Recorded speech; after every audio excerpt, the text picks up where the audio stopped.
Welcome back to another great episode of the Better Than Sex Sports Podcast. Because you know I am the man on the street.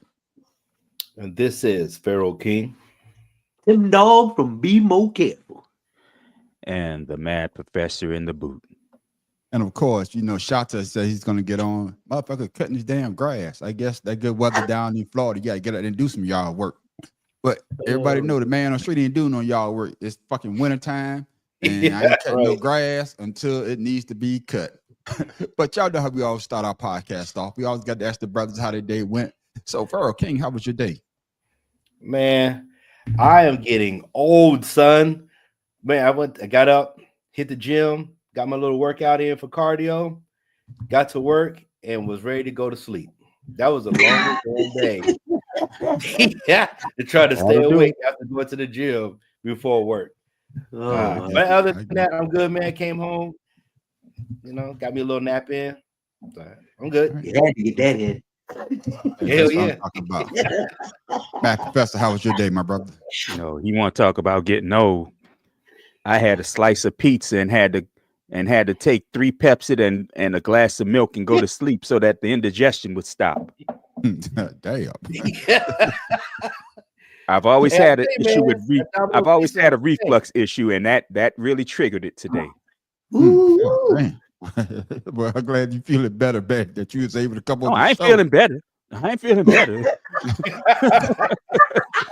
Ain't no recovery from this shit. You just got to deal with it, I guess. There you go. I got you. And of course, Tim Dog, how was your day, my brother? Man, my day started out good. Last night, I prepped my oven for self-cleaning. When I do that, I like to close the door to the bedroom, fumes, and open up the window, turn the fan on. Man, it rained and it was cool. I woke up, it was 11 o'clock. I was like, oh, yeah. I went to go clean that oven. Man, it took me 4 hours because I couldn't get I had to change the inside light bulb. Man, that wore me out. My fingers were hurting, boy. You don't have a self-cleaning oven? Yeah, it is self-cleaning, but you gotta wipe that shit out. Okay. And I needed to change the bulb. So, okay. All right. I'm just checking. Shit. And then I had to cook dinner right after that. That's what it I'm just checking. This motherfucker, hey, I'm just checking because this motherfucker, you know, he old as hell. I thought he just put wood at the bottom and hey. With that spray shit and spray it in there, oven cleaner. Let that no, shit I'm talking. Dog was that Tim Dog had on his Florence Gibbons what was her name on the damn Jeffersons? Oh shit, Florence. Oh, it was all Florence. I know is Florence. Martha Gibbs. Martha Gibbs. Her name, That's yeah. right. But real name is Florence. Yeah, That's her her real name. name. Real name Martha Gibbs. Martha Gibbs. Yeah. That's where it messed me up too. Yeah. Somebody They call been it Florence, drinking. man. I ain't been drinking, not yet, but I'm sipping on something. And of course, the man on the street, my day went well, like always, man. You know, listen to 47 put out this bullshit. I told somebody today, man, I got content for years. I got 4 years of content. And of course, you know, I guess the MAGAs don't like what I be posting. They call me idiots and shit. But it is what it is. Yeah. At least you watch it. And that's what I like about and I know this is our sports show, but what I like about them is they get mad when you talk about the shit he said or did. Mm-hmm. Oh yeah, you are reporting it, but he ain't a fool for fucking doing it. Yeah, but like I told one of the guys that called me a effing idiot. I said that, hey, I see why Trump loved you, because he always loved the uneducated, and by your statement, it shows that you uneducated. But it is what it is. Like I said, man, they never come back with facts. They only come back with like, you know, like just to put you down or something, you know, some type of derogatory term. Before we move on, I'm gonna tell you what he said that I was like, man, you got to be in a cult. You know, when Trump said that he's going to open up something and let the water flows down into California, put out the fire. Yeah, he said, and that's what he said in the comment. And another thing, Trump went to California. I said, man, that just shows me that y'all just sad. He actually believed that shit. I'm trying to figure out what is going to open up to put out the fires when there's nothing to blow up the goddamn mountains. Like, what are we talking about? I know, but that's why I say he loved the uneducated. And then it's flooded because of the rain. Idiot. Yeah, but it is what it is, man. But I mean, welcome, ladies and mudslide. my gentlemen. bad. Yeah, welcome back, ladies and gentlemen, at the Betting Sex Sports Podcast. We got a good show for you. We got an entertaining show for you. But we're gonna go ahead and get it started here. I think there's only one team without a head coach, and I think that's your team right now, right? Yeah. Matt Professor? And the team I said don't deserve a head coach. Yeah, it's the only one. But we're gonna get it jumped off with this, ladies and gentlemen. Breaking news as the Jets have found their new head coach. Adam Schefter, what's going on? Well, Laura, Aaron Glenn is going to be the new head coach of the Jets, the organization that drafted him in the first round, where he became a scout, worked in the personnel department, now has hired him as the head coach. The Dallas Cowboys promoting from within, making Brian Schottenheimer their new head coach. He was the offensive coordinator the last 2 seasons, joined Dallas in 2022 as a coaching analyst, has 24 years of coaching experience in the NFL. Tracking some new developments into HQ, where the Jaguars are reportedly nearing a deal to hire Liam Cohen as their next head coach. We've got breaking news. Our lead NFL insider, Jonathan Jones, reporting that the Bears are hiring Lions offensive coordinator Ben Johnson as their next head coach. Breaking news out of the NFL. Pete Carroll will be the next head coach of the Las Vegas Raiders. That's per multiple reports. Carroll spent 14 seasons as the head coach in Seattle before parting with the Seahawks after the 2023 season. I'm coming to you first, Matt Professor. And the question is this: which NFL head coach will make the immediate impact for their team? Can I pick zero? Because you if can any pick of these zero if teams you were want any to. good, they wouldn't have needed head coach. I got you. I mean, if I'm gonna be honest, Aaron Glenn has a whole. He's gonna have problems. I think Ben Johnson going to the Bears might make the biggest difference. To be perfectly honest with you, because their only issue was the offense. The defense was pretty decent. The offense was absolutely horrible. So as long as they can keep that, I think the offensive line was really trash. Yeah. Yeah. And that's what I'm saying. If they can keep their defensive staff intact and he work on his offense and offensive line, I think they'll be the most immediate impact if I had to pick one. Okay, then. All right. What you got on that, Pharaoh? I would have to agree, but I do believe that Chicago's defensive coordinator left. See, that's what I'm saying. I was trying to look it up because I don't remember if he left or I not. think he left too. So what's the team? That's right, because they picked up Dennis Allen as their defensive coordinator. That's right. So I believe that I don't think that was a bad. If you try to get your offensive fix, why would you get rid of your defense? Yeah, because Dennis Allen was a better defensive coordinator than a head coach, and everybody knew that. Yeah. So I Okay, don't know. Right, Tim Dog. I don't know. Tim Dog, who you think, Tim Dog?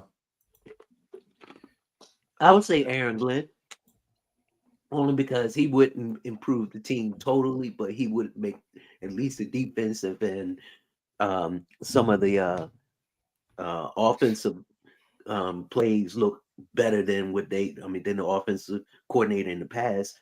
I think that's a pretty good one because he shows that him and Ben Johnson. So I would say them two. I got you. Pick one, bro. He said which one? Man, you know I gotta be difficult. Give me Aaron Glenn. Yeah, I got you. Okay, Aaron. Hey, this is a question right here for you, Shata.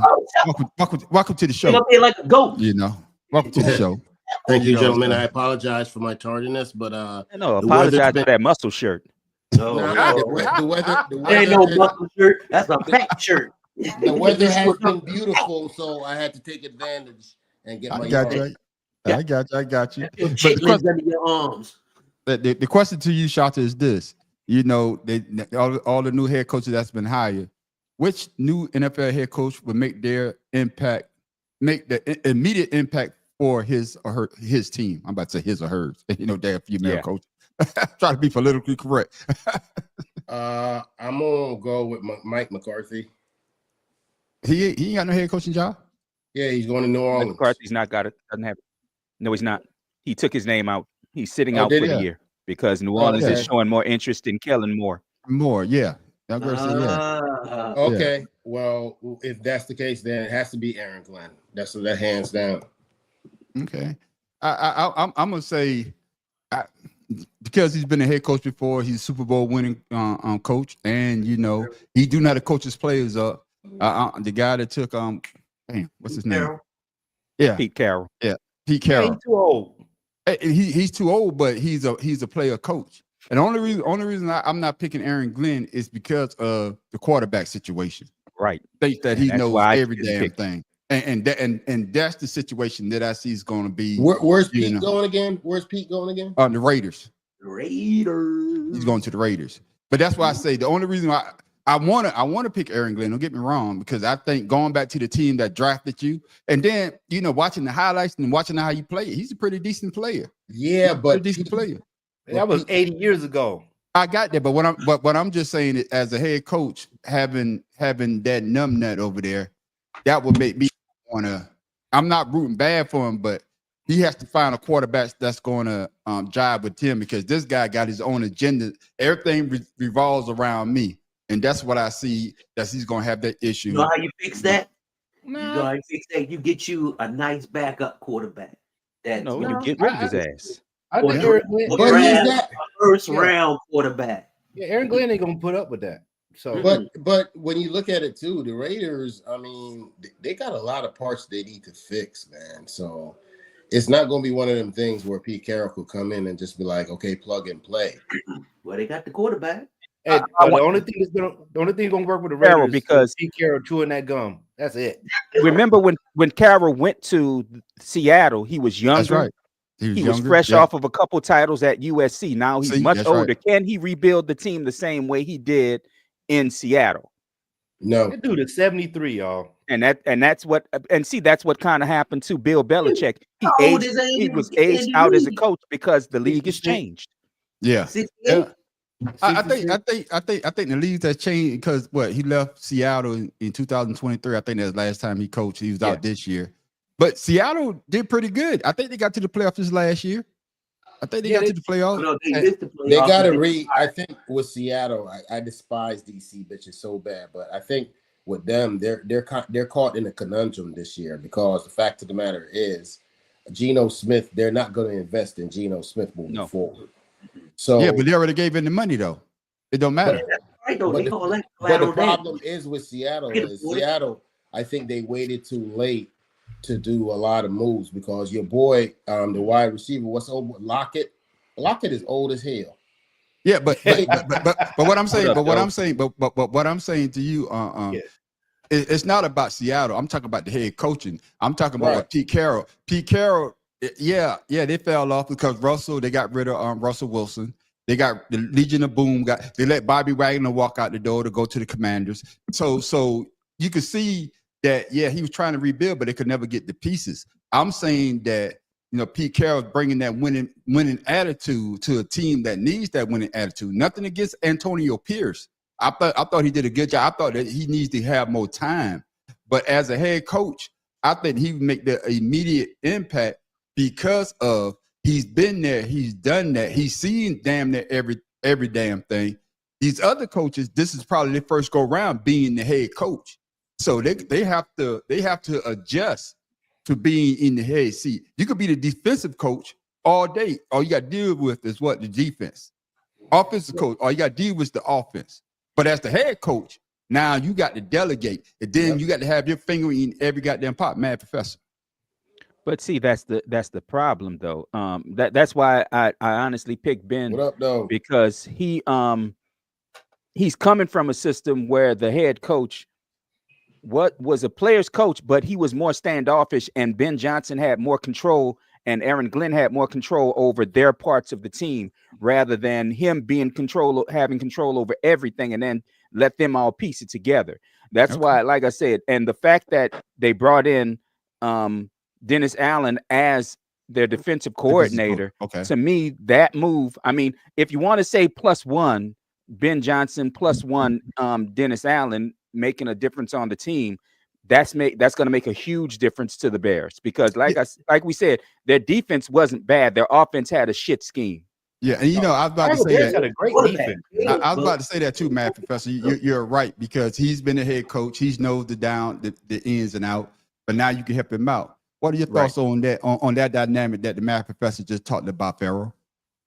Well, let me go back to what you were talking about before with Pete Carroll. Go ahead. I think what you're alluding to is that he has a history of winning. Yes. People know him as a winner with college and then coming into, the franchise of Seattle. So Yes. I think that's where his edge lies. It's because you talking about being a player coach, it's because they know him as a winning coach. That's correct. Right. So unless when he coached the Jets, he was garbage. But go ahead. Yeah. I mean, but that's the Jets. Anybody goes to the Jets, hey, it's like a crapshoot. You know what I mean? Yeah. So but the man, the reason why I say that because everybody say that Bill Belichick is the greatest coach, but they wasn't saying that shit when he coached the Cleveland Browns. His ass was garbage. Right. But go ahead. Right. But that's another thing about what we talking about with Bill Belichick going to UNC. Yeah. It's just because people know him as a winner, regardless of what goes on there. People just see him as a winning person. So, head coach. So I think that's what attracts a lot of people. I got you. Just like when people were going to Alabama with Nick Saban, Nick Saban. That's correct. Yeah. That's so correct. it's not so much he's a great coach. They just know that they play well. They get the TV time. They get their money.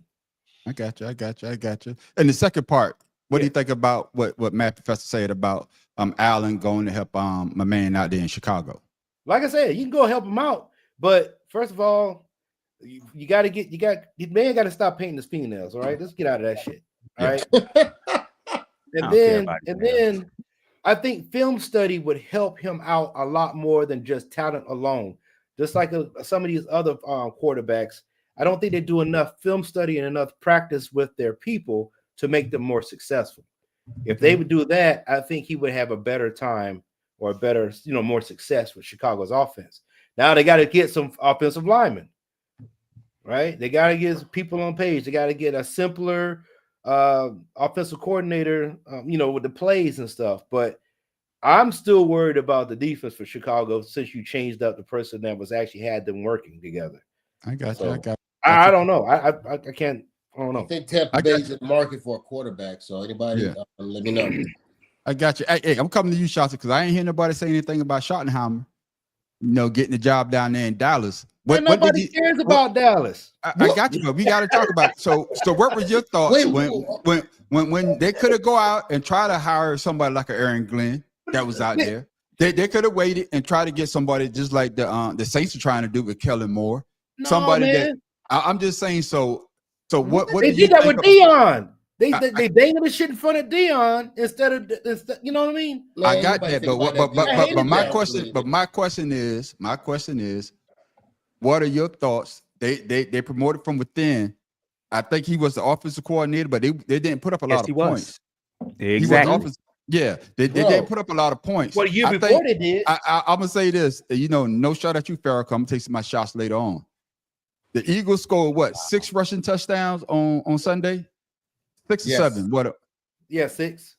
Dallas only had 5 rushing touchdowns the whole season. The year, right? For the whole year. No, but that was this year. But last year they had a. I'm not talking about last year. I'm talking about this year. So that's what I'm saying. So they promoted from within, and they got the same guy that only got them 5 rushing touchdowns. Your thoughts about the Schottenheimer? Question. So this is Marty Schottenheimer's kid? Yes. Yeah. Oh, hell no. They're the only Schottenheimers in football, man. Yeah. I don't know. I the NFL is a nepotism league, man. I'm just saying. I just had to make sure. That's all. That's what it means. Nepotism football league. That's what the hell it is. So that's what I'm saying. So was it a good by Jerry Jones, or is just another year for us to laugh and have a good time? Fans don't think so. Look, fans don't think so. Jerry Jones is going to do what Jerry Jones does. You understand? Nobody is expecting. I see Michael Irvin all over TV losing his mind. Yep. All the Dallas alma maters now they're losing their minds. The fact of the matter is, everybody needs to calm down and let the man go in there. I don't have much faith in him, but he's been there.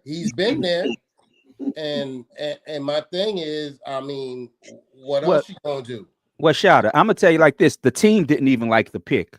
Yeah. But I want you to raise your hand. oh. Everybody on this panel, all five Wait, of us. whoa. raise your hand. The team didn't like the pick. No, they don't care No. for him. No. They don't care for him. Oh, I'm so But sorry. I want the rest of you four guys to raise your hand if you thought Geriatric Jones was gonna hire a black man as his coach. I'll wait. Okay, that's woo. Yeah, that's what I thank thought. you. I got you. I Hey, got you. it's Me just, get to- hey, it's listen, just like the Giants. listen, They're not gonna you get a black touched a quarterback. real sensitive That's subject not with going to me. happen. Yeah. You touched a real sensitive subject for me because you know what? There's certain teams in the NFL that historically will not go after a black quarterback. Exactly. Yeah, the And Giants. Dallas is one of them. Yeah. But no, they had they had Quincy my Carter. man 17 Quincy Carter, yeah. Quincy, Quincy Carter out of from Georgia. Yeah. Yeah, from Georgia, but drugs fucked them up. Tim And then Dog. Dak Prescott. Yeah. Tim Dog. Me ask you this, Tim Dog. Because I should have asked Shada this question and gave you the Dallas question. The Jaguars went a whole different route. They got I think the guy he came from Tampa Bay. Yeah. And he wanted to stay with Tampa Bay until Tampa Bay fired the GM. So you think that's going to be a good fit? I wish I had downloaded the video when he say Duval and everybody. Oh, this yeah. This motherfucker. And nobody said nothing. Yeah. So need more flavor. Yeah. So do you think that this guy going to be a good fit with Jacksonville, whose quarterback is basically coming from one of the hardest concussion hit that we've seen in a while, even though I think it was a legal hit, you know what I'm saying? But some people are saying that he's not really a number one. So basically, I think the Jazz going to be rebuilding from the ground up, especially after the last season that they had under Doug Peterson. Your thoughts about I that? don't know so much about Liam. I mean, other than the fact that he was offensive coordinator at one time. But I mean, like Shada said, just give a person a chance. Some people are hired just to, fill a space and save some money until they can get the right person, which to me is wrong. You want to hire somebody, you don't hire them on the pretense that, you just temporary and not tell them.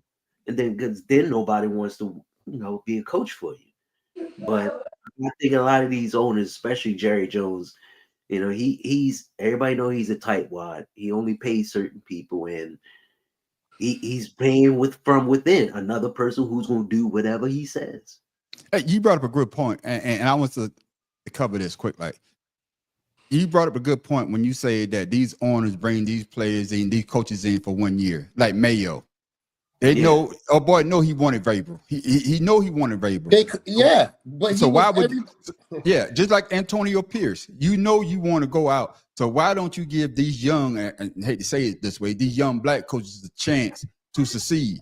That's another reason why. Because then they could jump up and say, we adhere to the Rooney Rule.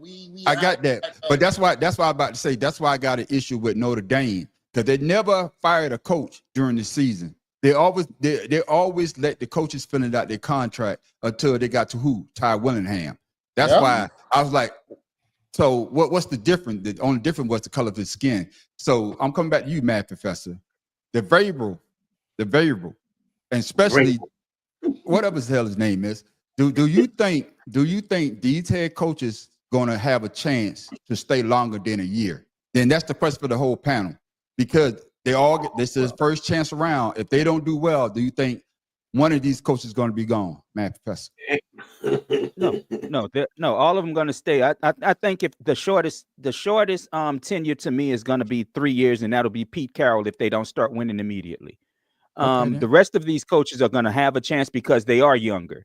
I mean, Aaron Glenn's not young, but he's relatively speaking young as far as head coaches go, especially coaches that have been players than coordinators, scouts, coordinators, and now a coach. So I think he'll get I think he'll get 5 years. Like I said, Pete Carroll will be done in 3 if they don't start. If they don't get to the playoffs, he's done in 3. Okay. Or have a heart. All right, Tim Dog. I agree with Matt Professor, except it's sad to say, but the first to go is always the black one. So I'm praying that Aaron Glenn would, have a great season or somewhat of a good season, because everybody knows that we always the first to go. But like Aaron Glenn, he's a different kind of a defensive coordinator. Hopefully, he brings a good culture to the Jets. I got you, Charlotte. Man, look, the NFL is going to be the NFL. You know what I'm saying? Everyone knows that I'm a big Tony Dungy fan, but I'm also a huge historical, you know what I'm saying, guru, person. I want to know how the game has evolved, and the culture in the NFL hasn't changed. They're going to check the boxes just to get by, just like this own business and that's running the country now. Just going to say stuff to make everybody feel good, and they're not going to change anything. Look what they did to Marvin Lewis. Look what they did to the coach after the Browns, the bald-head brother that was there, and he daggone was struggling. They fired him. You know what I'm saying? You something. Oh yeah. Man. All I'm saying is, these black about? coaches in the NFL, they don't get a fair shake. You have your outliers like your Mike Tomlin. Yeah. You know what I'm saying? You got your outliers like that. But you got to understand, what are the chances of a black coach ending up with an owner and a team with a culture like the Pittsburgh Steelers? I'm gonna say this before everybody else comments. The one thing about that Aaron Glenn got, when he went in, was he gets to pick his own coaching staff.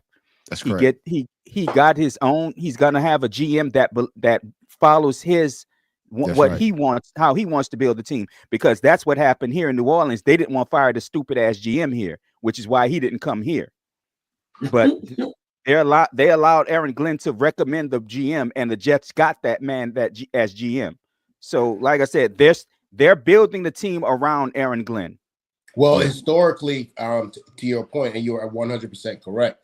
If you look it up, you will see stats in the last 15 years across most American professional sports. New coaches that come in and change the culture have started. It's been like a renaissance. You know what I'm saying? You have your McVays that come in. You have your ones that come in and shoot their shot, and then they out of there. But then you got some that's coming in, and they're actually changing the culture of the game.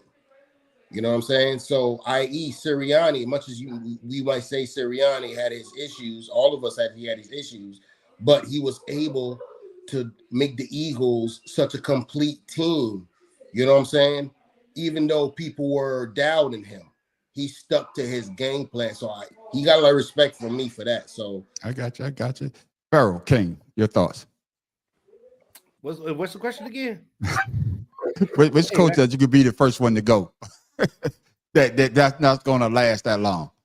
I was looking at the out of the 12 shortest tenured coaches, 4 of them were black. So, you know, Ray Rhodes, Hugh Jackson, Art Shell. Yeah, Hugh Jackson. That's the thing. Hugh Jackson. Yeah. The Cleveland coach. Yeah, I remember now. Yeah. So they was I like forgot about Art Shell. Yeah, the Raiders coach. Right. Offensive lineman. Hall of Famer too. Yeah. But was he he went to the Super Bowl, but he didn't win as a head coach. No, he didn't. He didn't go as a head coach either. No, he did. I thought he did. But see, none of those guys you named were coordinators before they became coaches. Yeah. No. I don't know, man. I don't know. I'm gonna say this. I don't think it's gonna be Aaron Glenn, because I believe. Oh goddamn! Somebody's screaming. All right, y'all all right? I don't think it's gonna be Aaron Glenn, because he's going back to a team. Dumbass dog. Oh, yeah. Going back to a team that actually drafted him, and I think the owner wanted Aaron Glenn, and that's what I think. I think if the owner wants you, you're gonna be there for a while. So I think the owner gonna give him a little bit more leeway. Now, I think that dude down in Jacksonville. Now that's the one. Because they're supposed to have, the a franchise quarterback, but he didn't pan out the way that they think that he's panning out. They didn't trade him. But I'm just saying, they that's why I say they're supposed to have a franchise quarterback. You know, the wide receiver core is not that good. The offensive line is not that good. The only time Jacksonville seems to win is when they go overseas. Yeah. But here's the question to me. They can't win in the States for shit. Gentlemen, just for your input on this point. So speaking of the Jacksonville Jaguar, with this boy Trevor Lawrence, I don't understand how when you get a new offensive coordinator, I can understand you have to read new plays, new routes, and this, that, and the other. But should that affect how you throw the ball, though? No. I won't say I won't say that affect how you throw the ball, but you're more cautious, and that's why when bringing up Jalen Hurts, he done had 4 different offensive coordinators. When he had the dude that went to Indianapolis, became the head coach, he was throwing that ball left and right, and turnovers be damn. But what I'm saying is, but that's what I'm saying. But then again, you also got to remember, if you got just like with we just talked about Chicago, that offensive line. If you got a sorry offensive line, I don't give a damn how good a quarterback you are. Yeah, somebody made a perfect example. When Steve Young played for the Tampa Bay Buccaneers, Steve Young was an average quarterback. But when he went to San Francisco, got behind a goddamn good offensive line, a great wide receiver core, a great defense, a great running back tandem, he became a Hall of Fame quarterback. I'm just saying, he became a Hall of Fame quarterback, not because what he did in Tampa Bay. No, but Joe Montana. He followed Joe Montana. Yeah, no, I'm just saying, but what he did, I'm just talking about Steve Young as a decent quarterback leaving Tampa Bay and going to a situation where you got players around you to make you better. And that's why I say, Williams. Yeah, you got Doug Williams with Tampa Bay. That's right. You got to have the parts. Won a Super Bowl. That's right. You got to have the parts in place to make your team a better team. And that's why I say he may go someplace else and be a goddamn superstar. I need to cut you off. I'm shocking my Sam Darnold. No, you're good, man. You're good. You're good, bro. You're good, man. Yeah, Sam Darnold with Minnesota this year. Minnesota, yeah. I'm telling you, it's all about the offensive line. If you got it, and that's why I say, when you talk about the Commanders, they put money into the offensive line. That's right. They knew we're gonna get us a quarterback, but we got to make sure. Jerry Jones used to do that all the time. When the Cowboys was winning, what they had that damn offensive line. The Patriots, even though they were all coked up, they were good. They were good. That's why they were good. They were good. No pain. Girls. Yeah, shoot, let's go. Yeah. You know, Candyland got that good booger sugar. Yeah. Man, when I was at Shepherd Air Force Base back in 1980 what? 1965. Air Force Base. They just integrated the goddamn don't Army act like base. I wasn't there for the 90s. Don't do that. Don't do You that. like that one, Bad Professor? Wow. Bad Professor, you like that one? Wow. Well, if that's the case, then you were right behind me being integrated. That's right. You broke the door down for me. Hey, that's what somebody got to start it. You said this Negro fired the first new gun, huh? That the Army had built since the 1680s. God damn. I was the first God yeah, damn. boy. Hey, finish your story, Tim Dog. Finish your story. Yeah. Sorry, man. So we can move on. No, but at Shepherd Air Force Base in '98, the Cowboys used to do their training up there. Yeah, Wichita Falls. Right, and back then at Shepherd, prior service, they had their own rooms. We drove our cars and shit to school, and me and the boy, we went out to this place called Birdland East, and that's ghetto as hell. Shut up. Let the man finish the story. Michael Irvin, I know what you're talking Nate about. Newton, and all these other Cowboys came up in the bar where we were. Man, the chickens started flocking. Oh, you should have seen it. They came up Mercedes and big old trucks, and the women were like, so me and my boy, we were like, whoa, Michael Irvin's country. He had some sandals with rhinestones on them. Come on, man.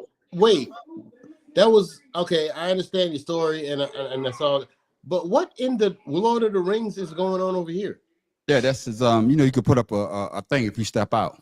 What in the Lord of the Rings? Sauron is going to take over Middle Earth is going on over here with Matt Professor. But that's what you do. See, Matt Professor being polite. If you got to step out of, you can put that up, and but I can also do How this. you do that? I can take it out. You just have to. We talk about it after the show. Okay. To give you our class. But we're gonna keep the show moving along, That's what, man. as long as it ain't a PowerPoint, we good. Yeah, we'll keep the show moving along, man. As y'all know, the AFC Championship game went down, and of course, you know, number 15 prevailed again. But this guy, we need to talk about him, and I'm talking about Mr. Josh Allen. Heartbreak again for Buffalo. Despite the Bills appearing in the playoffs for 6 consecutive seasons, they haven't reached a Super Bowl in more than 30 years and haven't won one in franchise history. So the question is, I'm coming to you, Farrell. Is Josh Allen still an elite quarterback after losing to the Chiefs again in the playoff? And as you heard what the man say, 6 years straight without making the Super Bowl. Man, hell no, he's not an elite quarterback at all. So, I mean, he only talks about, I know the Bills have made a team. I'm not saying he's a bad quarterback, but I wouldn't say he's an elite quarterback. Okay. He's very basic. He throws the ball and he's big and he runs. I mean, hell, he hasn't won MVP, has he? No. Right. So how's he elite? Okay. All right then. Hey, I got you. Shots. You got Lamar Jackson has 2 MVPs. Yeah. Right? Yeah. So get an MVP, we can talk. But until then, no.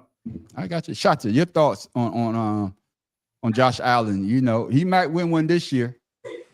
No, you know, let me ask you this. Let me ask you this. Did you think that the Buffalo Bills went away from doing because they went away from the run because Cook was cooking. He was cooking them boys.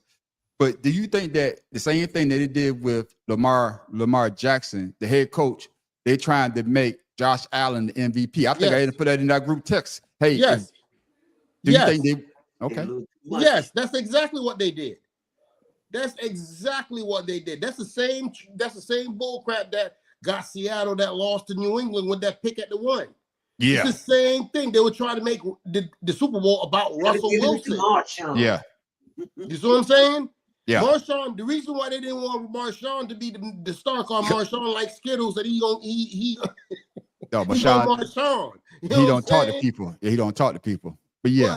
It's the same joint, man. So I don't Josh Allen, like like King said, he big, you know what I'm saying? And he runs and it takes 2-3 people to bring him down. Isn't that what Tim Tebow did? But he throws a better ball than Tim Tebow. That is true, but the fact of the matter still remains. What other than that? What makes him elite? I got you. Tim Dawg.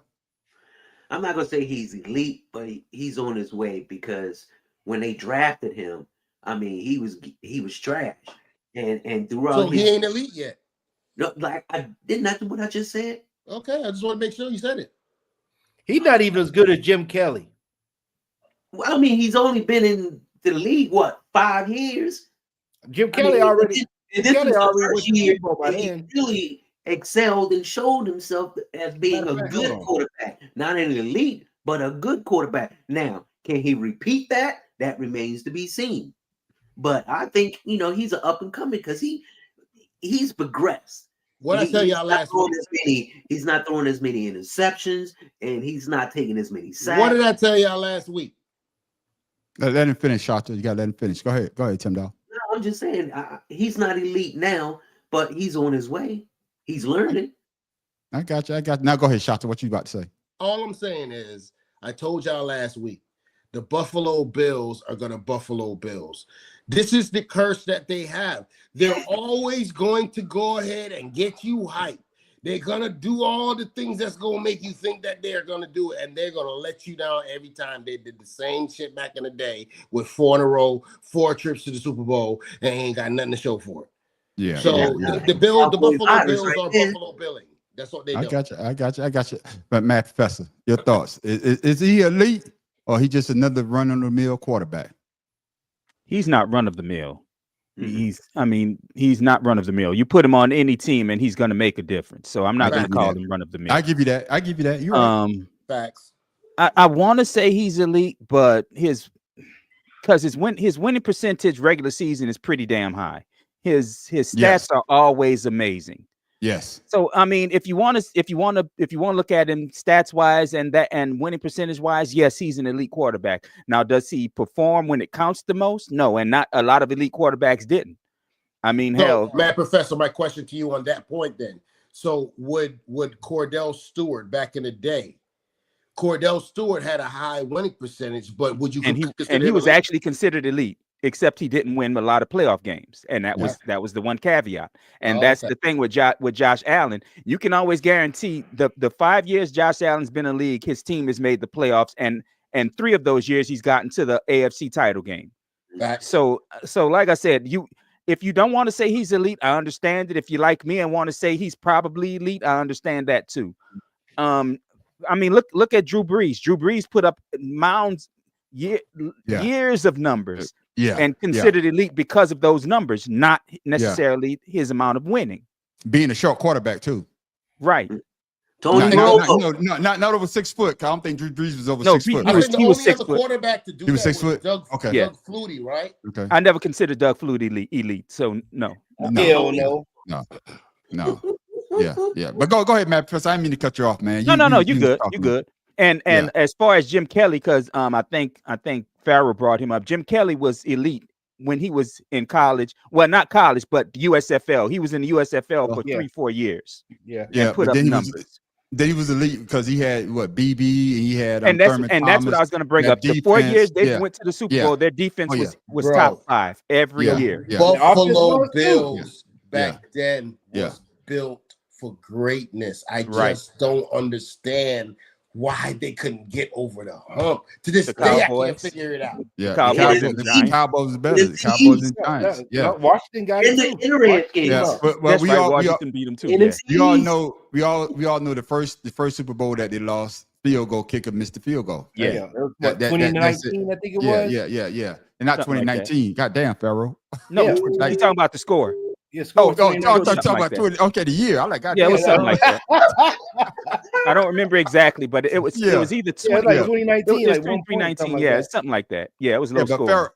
Farrell, you brought it up. I'm coming back to you on this one. So you not saying that he's not elite. That he's a great quarterback to me. You know, in any other team, I think that he would be lights out, especially the numbers that he put up this year. I think he topped what he did last year. And of course, they got rid of Diggs. And to do with somebody, a prime wide receiver in his prime and go out and do what you did with these group of receivers, you have to shine. So my question to you is this, Farrell, make sure I get the right one. Got to make sure. Do the Buffalo Bills need to move on from Sean McDermott? I mean, because sooner or later, hey, if it's not the player, it has to be the head coach. I don't know, because like the last time the Bills were really good, they still kept Marv Levy. So yeah. And they went to the Super Bowl and lost for it. So I would say no. They just got to find that they got to find that. Put it to you like this: as long as they don't play the damn Chiefs, they will be okay. I mean. But I hear what you. I just say it like that. If they don't play the Chiefs, they got a more than 50% chance to get to the Super Bowl. Well, Go ahead, Shota. I feel you on the whole. Okay, Marv Levy, but after he left, the Buffalo Bills weren't relevant again until McDermott. Yeah. No. Said 96. They went to the playoffs in 96. But I mean, come on, really think about it. I mean, the Bills Mafia, that moniker has been only about about 10 years old? But you also got to look at, been around for a while. But you still got to look at. But I mean, it's been around for a while for those of us that's been watching the game. But I'm saying it hasn't been mainstream. I got you. I understand what you're saying. But that's why I say Allen can be considered elite, because he brought back that mafia mentality. That winning mentality. And McDermott and I'm sorry, Farrell. McDermott and Allen got the Bills a new stadium. Yeah. That's true. I will agree. But they also built the team to beat the Patriots. Yeah. So with that being said, I mean, they're on the merry-go-round right then. They're on the merry-go-round. So Shota, the question to you: do they need to get rid of Sean McDermott or stick out for the long haul? I'm going to pose it to you, man on the street, the same thing that you asked me way back when we had another coach. I mean, who they gonna go get? Right. Hey. Well, hell, John Hey, Harbaugh McCarthy. still got a job, but he can't. You know McCarthy, hey, Mike McCarthy out there. I mean, hey, So you want to? Okay, so my thing is, you want to risk going to the playoffs on a regular to go and get Mike McCarthy, who's a 50-50 chance? no, Nah. that's what I'm saying. But Nah. Mike McCarthy is Super winning head coach. He's a Super How Bowl many years winning ago was head that? coach. Yeah, I know it's it's years ago. I'm just saying. I'm just playing devil advocate because the same thing that they did in Tampa Bay. But what did he do in Dallas? Hold on, that would tell you- hold on. I'm shooting back the question to you. The same thing they did with Tampa Bay. Tampa Bay had a winning head coach, but they fired him to go get somebody else to get them over the hump. That's when they get Chucky. And when they got Chucky, and what did they do? They won the goddamn Super Bowl. Not saying that it was right to fire Tony Dungy, but they needed that extra to get them over the hump. And that's why I asked the question, is it time for Sean McDermott to go? Not saying that Mike McCarthy, it could have been somebody else. They could work something out with Sean McVay down there with the Rams. It could be anybody. But that's what I'm saying. Just like with Tampa Bay. Hey, Tony Dungy built that team. We all know that's what Tony Dungy's team that won that Super Bowl. We all know that. Even what's my man that's coach for Dion right now? Oh man. Huh? Play for the University of Warren Sapp. He even said that. He said that Tony Dungy built that team, but we needed that extra to get Anybody over that the is hump. a Buccaneers fan that don't know that, they shouldn't be a Buccaneers fan. But that's not what I'm saying. I'm just saying what he's saying. He's saying that we needed that extra push to get us over the hump. And it wasn't because of Tony Dungy, but they came and got somebody else to get him over the hump. And then he's still out there too. He's still out there. Who? So Chucky. what? I'm just So saying. what? I'm just saying. I'm He can just stay saying. out there. Him and Jay. I got that, but what I'm just saying. Chucky can't build a team worth the goddamn. Yeah, but First of all- I'm agree with you, but I'm just saying the question back to Shata is, hey, do they need somebody else to push them over the hump to beat Mahomes and to at least go to the Super Bowl? That's what I'm saying. I mean, if we're gonna go ahead and go off of that logic that you have, which is pretty sound, I mean, they could go out and risk it, but it's gonna be a risk. But what about we're talking about the black quarterback from he was the offensive coordinator for Tampa Bay. Oh, you talking about you talking about old boy Leftwich, Brian Leftwich. Brian Leftwich, yeah. Maybe he could be that one that but he's I offensive don't minded. think he wants the head coaching job. No, he did. He went for the interview with New England. He did But that. the thing interview. is- but the thing is, got him at one point. The offense that Byron Leftwich was running with Brady, that offense, you can't run that same offense with most of these quarterbacks because Brady wasn't a running quarterback. I see what you're saying, but I'm pretty sure, say that he gets Josh Allen, he has a strong arm, he's a big quarterback. It's not I'm about pretty that. sure he would put something together for him. Bro, Yeah. I'm saying when you're coaching Brady and him being a pocket quarterback, the pressure falls on the offensive line holding up and those receivers making sure their routes are picture perfect. Okay, I'm saying they don't have that anymore. So, Now they so have a erratic quarterback back there, and it's like, what the hell? I think it'd be easier to put together a game plan with a guy that doesn't run as opposed to a guy that does run. Yeah. So to bring it back home, do you think Sean McDermott needs to stay or they need to move on? I think he needs to stay. Okay, then. All right. That's all I need to hear. Tim Dawg. I say stay because it's right now. Josh Allen is, he peaking. He's getting better and better under this system. So why would you want to break that up? It's because he got married last year. That has nothing to do with other than socially. It has nothing to do with his play on the field. Other than his money. Yeah, that too. But I'm just happy he got a real cup this week. Only reason why I say that, I think McDermott, because he used to be our defense coordinator with the Eagles. I wish we had kept the BI head coach there. Yeah, he was. Yeah, after JJ died, he was our defense coordinator. Yeah. So my thing is, he's a great coach, but there's something that they're missing to get them over the hump. Hey, I know Diggs was a headache. You know, like how the Divas wide receivers, but I think Diggs was there. They probably would have got over it. And then again, so fucking much. And then again, I think home field advantage. I think that affects a lot of people, even though they both in cold weather. But it's something about having a crowd root you on to get you and over the the hump. and the referee. And the referee. Matter of fact, you say you hate something. What do you hate, Matt? I hate when people say quarterbacks are divas because they talk receivers. Quarterbacks can talk all the shit they want, but no fucking body else can. Thank you. I hate that. You, Jesus. Amen. Receivers. I fucking hate that. But change my mind, Matt. Change the man on the street mind. What? Name me one quarterback that don't talk. Name me one, because even Drew Brees talked his shit when he wanted to. Jalen Hurts. Bullshit. You're tripping. Jalen Hurts talks his shit too. I'm fucking with you, man.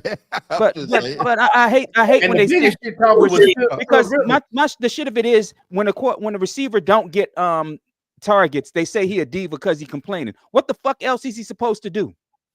I got you. Hey, the reason why I'm agreeing with you. I'm gonna tell you why I'm agreeing with you, because 90% of the wide receivers are black. Exactly, and that's why they say that bullshit. Case in point, before we get there, when you actually draw up a game plan with a route to the biggest wide receiver since Megatron, you might have a 50-50 chance and above to get that catch. I got you. Well, I would say that I believe what happens when they play the Chiefs, it's just like how I'm going back to what they said about Jordan with Chicago when they was winning, how Vernon Maxwell would say they draw a circle around that one game, you have to get ready for it. I believe that's what happens when they go play the Chiefs, and they always got to play them at home, Chiefs at home. They forget who they are as a team, and they try to play Kansas City ball instead of playing their ball. They do. And I think if they go in there and they play their style and stop trying to match Kansas City, like last year with with the Ravens, they looked the same way as what the Ravens did last year. Mm-hmm. Right. Yeah. Better yet, I think that number 15 scares them, and they try to change themselves to try to beat him instead of just playing their damn game. And I'm coming to you, Tim Dog, because they did the same thing that Baltimore did the week prior. In Baltimore, you got that Lamborghini back there, but you go away from that Lamborghini, that's gonna get you 10 yards. So your feelings on what those brothers just said about the Buffalo Bills and their head coach, McDermott. No, I mean with McDermott, he can stay, but it's a psychological thing. It becomes a psychological thing with the team because you want to do everything, and you're so anxious to beat this team because you haven't, that in the overplay or overextend or do more than what you're supposed to instead of doing what you are supposed to, and things that make you win. Like we know, like with Baltimore last year, this year, they got away from the one thing that win. And like you say, why would you have a Lamborghini back there and you're on a racetrack and you want to, ride your little Pinto? And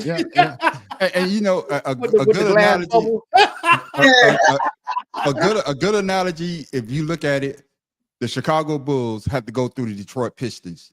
Oh yeah, they had to go through Detroit Pistons every year. Detroit Pistons, and sooner or later, I think the Buffalo Bills and Baltimore, they got to realize that, hey, we got to do what we do. I understand that, especially last year, they tried to make Lamar Jackson a pocket passer. I was like, what the fuck is this bullshit? Right. I didn't tell you that was going to happen. Yeah, I didn't understand that. And even though he came from a goddamn tight end catching the ball, and we could have seen a different scenario. But who's to say that if Baltimore had got there, they wouldn't have did the same shit. Stop playing, goddamn it, on Kansas City Chiefs ball instead of playing the way that they're supposed to play. Shit, they played that in the damn divisional round. They played the same bullshit. Yeah, but then again, you also got to fight the goddamn refs. So fellas, let's go ahead and talk about it. Oh man, the Chiefs is going to the third in a row. Goddamn, looking for that 3-peat. The Kansas City Chiefs winning a thriller over the Buffalo Bills, the lead changing 6 times. And that will clinch it. Bills QB Josh Allen doing a bit of everything, throwing for 2 touchdowns, including this one, a spectacular grab by receiver Mac Hollins. And it is caught. Who played like an animal and showed up dressed like one too. Touchdown Kansas City. Winning by a field goal, 32-29. Led by who else? Patrick Mahomes. In for the touchdown. Willing his team to victory, rushing for 2 touchdowns, throwing a third. Perhaps Mahomes' only miss of the night was this botched spike after scoring a touchdown. Chiefs head coach Andy Reid leading the cheers. How about those? So I'm coming to you first, Tim Dog. Did the Bills versus Chiefs game live up to the hype? Yeah, that was a good ass game, and for a while, the refs, they didn't, do anything that was detrimental to the game. There was a couple of no calls in there, but nothing real serious that would change the aspect of the game. So the Chiefs wanted it more, and like you say, home field advantage has its advantage. That's why you want it. You get the crowd. I got you. What you say about that, Matt, Professor?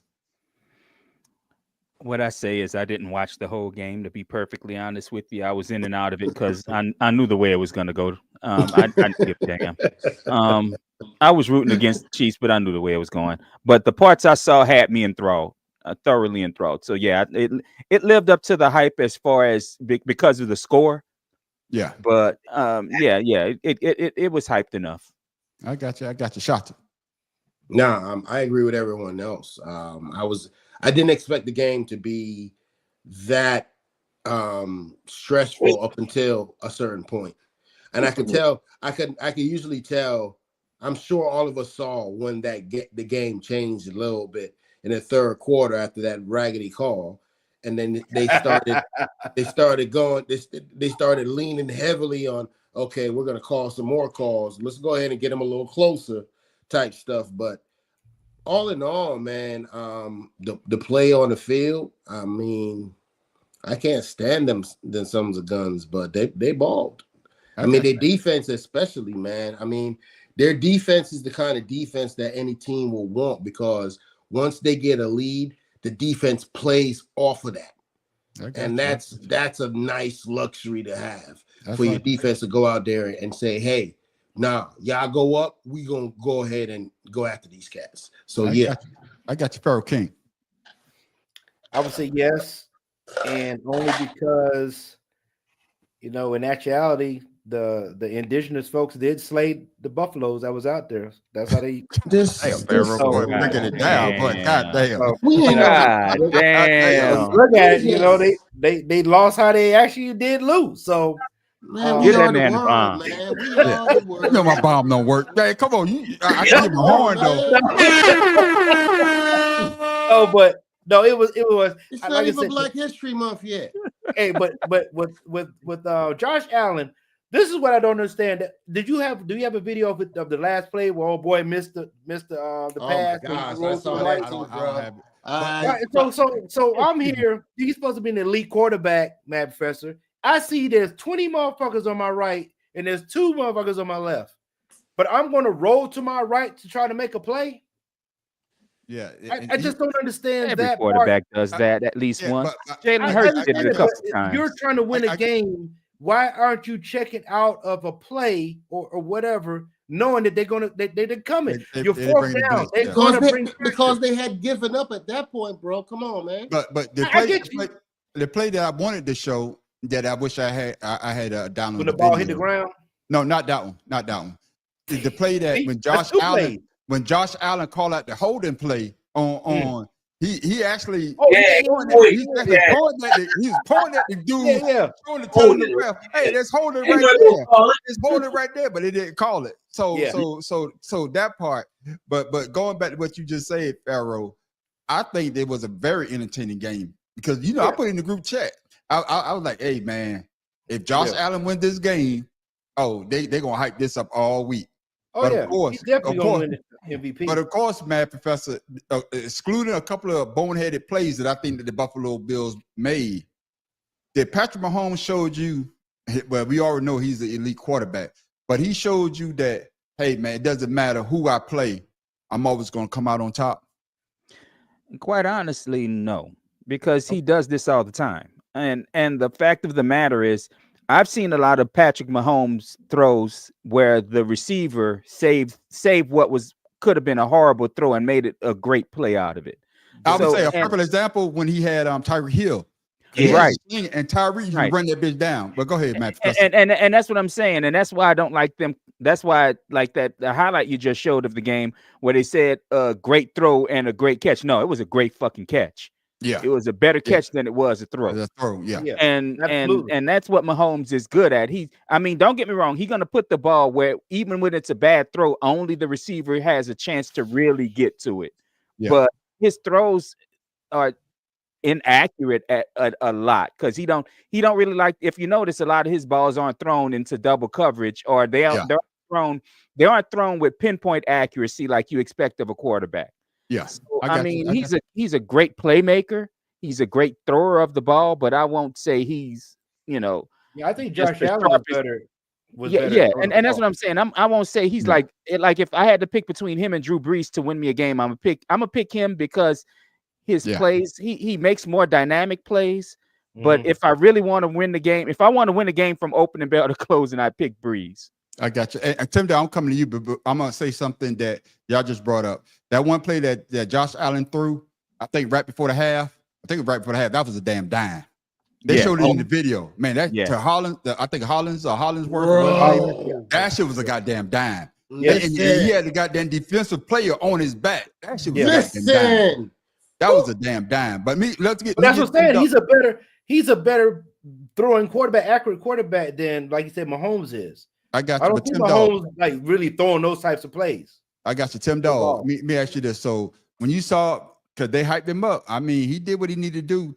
But do you see that Mahomes, the way that he plays, and for me, they need to put him on his ass. But do you think that the defense, knowing that he may get a certain call, they may be letting up, not going? You understand what I'm trying to say? Not going full force. Oh yeah. Unless you're the dude from the Texans, I think that's the one that laid out on boy from Jacksonville, right? Yeah. Just to hell with it. Hey, I'm gonna get flagged anyway, so I might as well let him out. But do you think that the defense sometimes lets up just because they know, hey, this is Patrick Mahomes? And then again, we see stuff like what he did. He ran 2 touchdowns in, I believe, two rushing touchdowns and 1 passing.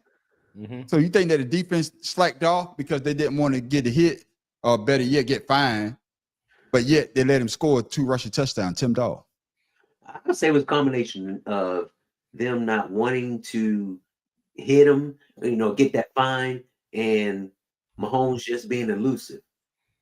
And I say that because when they had the chance, you can tell that they don't want to go high or go too low, and they just don't. They don't wrap up tackle, because once they wrap them up, then they say, "Oh, you drive them to the ground." Oh, come on now, what the hell?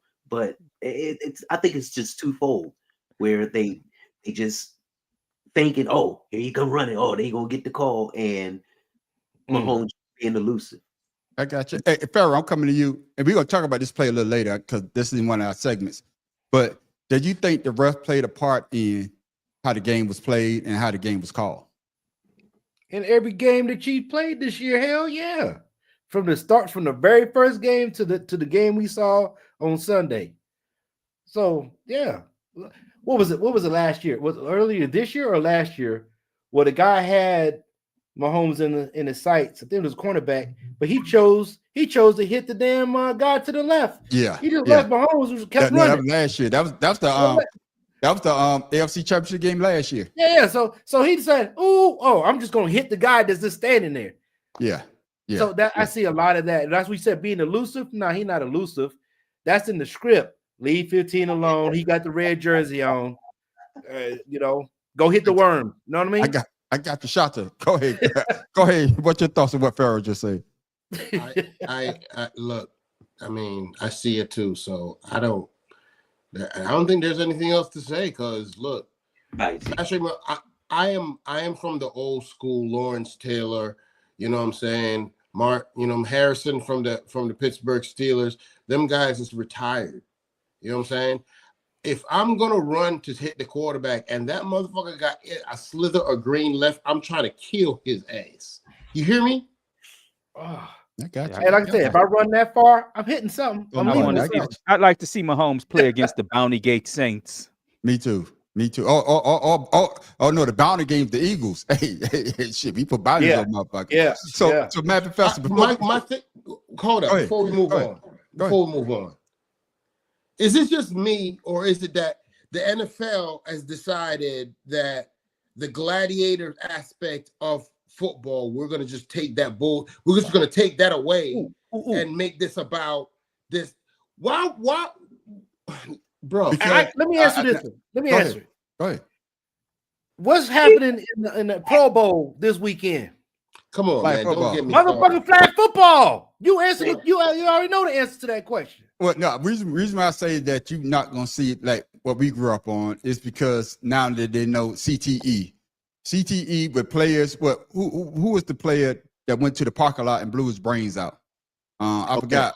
I think he played for Kansas City. Don't quote me on it. I think he played for Kansas City, just like Junior Seau. Man on the street. No, I'm just saying. I'm answering your question.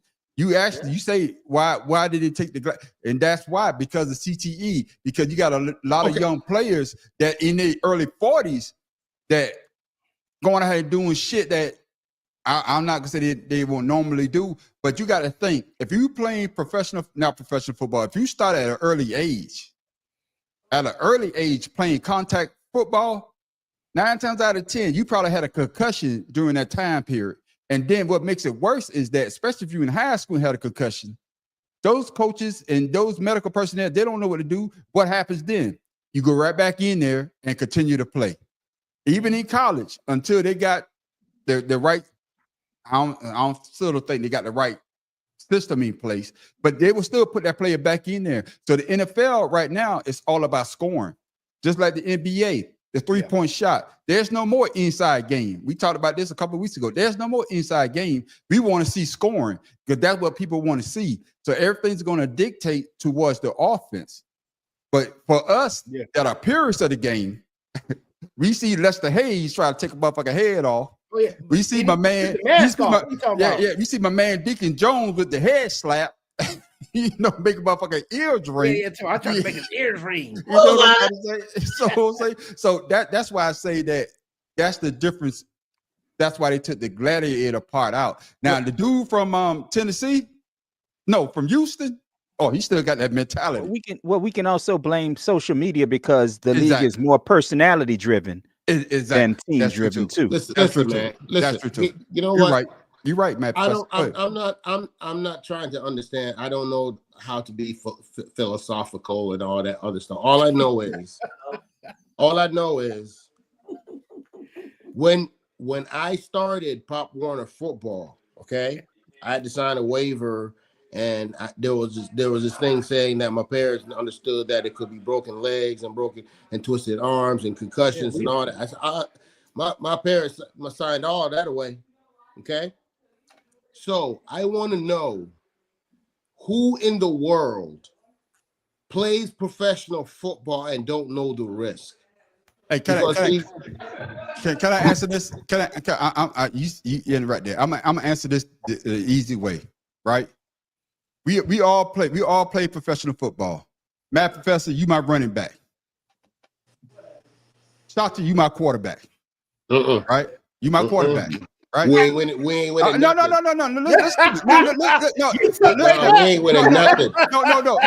No. Let me revamp this. I'm gonna say it this way. I'm gonna say it this way. So you can do not do that to this team. I got Patrick Mahomes as my quarterback, my starting quarterback. I got Saquon Barkley, since he's doing well, as my starting running back. Yeah. I got who's the top wide receiver? I got Cheetah. Give me Cheetah. No, give me Cheetah as my starting wide receiver. I got Aaron. Give me Aaron Donald as my on my defensive side. Yeah. And then I got Lawrence Taylor. Right? Yeah. Now let's take all those guys out and let's put us in there. Who the fuck want to come see us play if one of those people get hurt? Nobody. I wouldn't even watch us play. Thank you. And that's what I'm saying. Hey man, I think I'm pretty damn good as a replacement. No, but what I'm saying, but what I'm saying is, I don't get it. No. We already seen that when they I did the don't get replacement. When they did the replacement, when they did the strike, we already don't seen get it. what happened. Nobody watched the fucking games I don't because get the star players wasn't out there to play. If a star player is hurt on your team, you don't want to see that goddamn team. Yeah, you will watch it, but you was like, God damn. Listen, okay, I hear you on that. Okay. If you got players out there like Derrick Henry and LeBron James and all them that's getting hundreds of thousands of dollars, millions of dollars, and they're investing millions of dollars in their body in order to have longevity, what the fuck is wrong with everybody else? But what I'm saying Everybody is, else want to take steroids. But what I'm saying, what I'm saying, man. but I guess what I'm saying is when you play a physical sport like professional football, they're trying to get away from having Charles Jenkins in the place of Derrick Henry, because Derrick Henry got his bell rung by a late hit or a dirty hit. Who the fuck want to see Charles Jenkins at the running back position? Nobody. Who the fuck want to see Charles Jenkins get blown up in Iraq? Nigga, all of us signed up for that shit. But no. But we ain't getting no millions of dollars either. Yeah, that's two different things though. But that's two different. That's you two can't even different. compare that. You can't compare those two. You got to compare football to football. Up for that. Did you not? No. You got to compare football. You got to compare. We're not football to entertainment. football. They're entertainment. That's entertainment. Yeah, that's what I'm trying to say. Entertainment's always going to outweigh public need. That's right. I don't believe in none of that low management bullshit. I mean, y'all got paid millions of dollars. I don't want to hear nothing about being hurt. I don't want to care if you get waiting. How about drama. Get your ass on the court and give me the same energy. Hey, I got something for a man.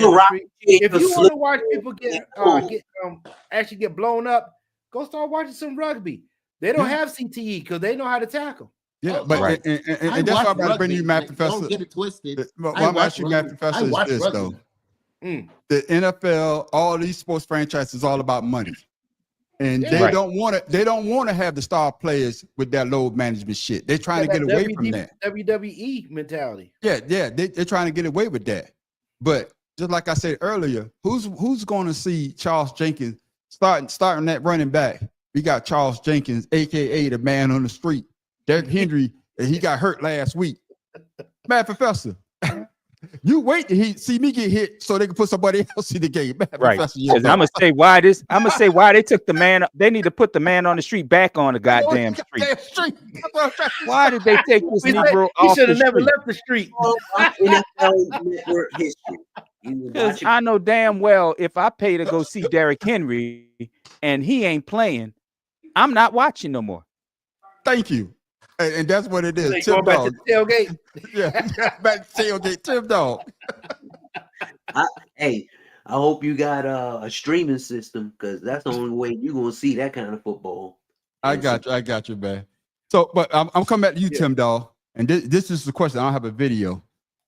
Do the referees need to be held more accountable on some of their questionable calls during games? I'm talking about all sports. All sport, especially when you watch that Chiefs and Bills game. But do referees need to be more accountable? Because there were some questionable calls that wasn't called. Tim Dog. Yes. And a lot of these organizations, they shy away from that because they want to keep control of the game. Or like for Mahomes, hey, a couple calls off that, but they do get evaluated. And but it doesn't seem like anything happened because everyone and their grandmama knows that the refs are cheating for Kansas City and they doing it blatantly and nothing's happening. So should there be? Hell yeah. Is there? Who knows? I'm gonna say this before I come to you, Shata.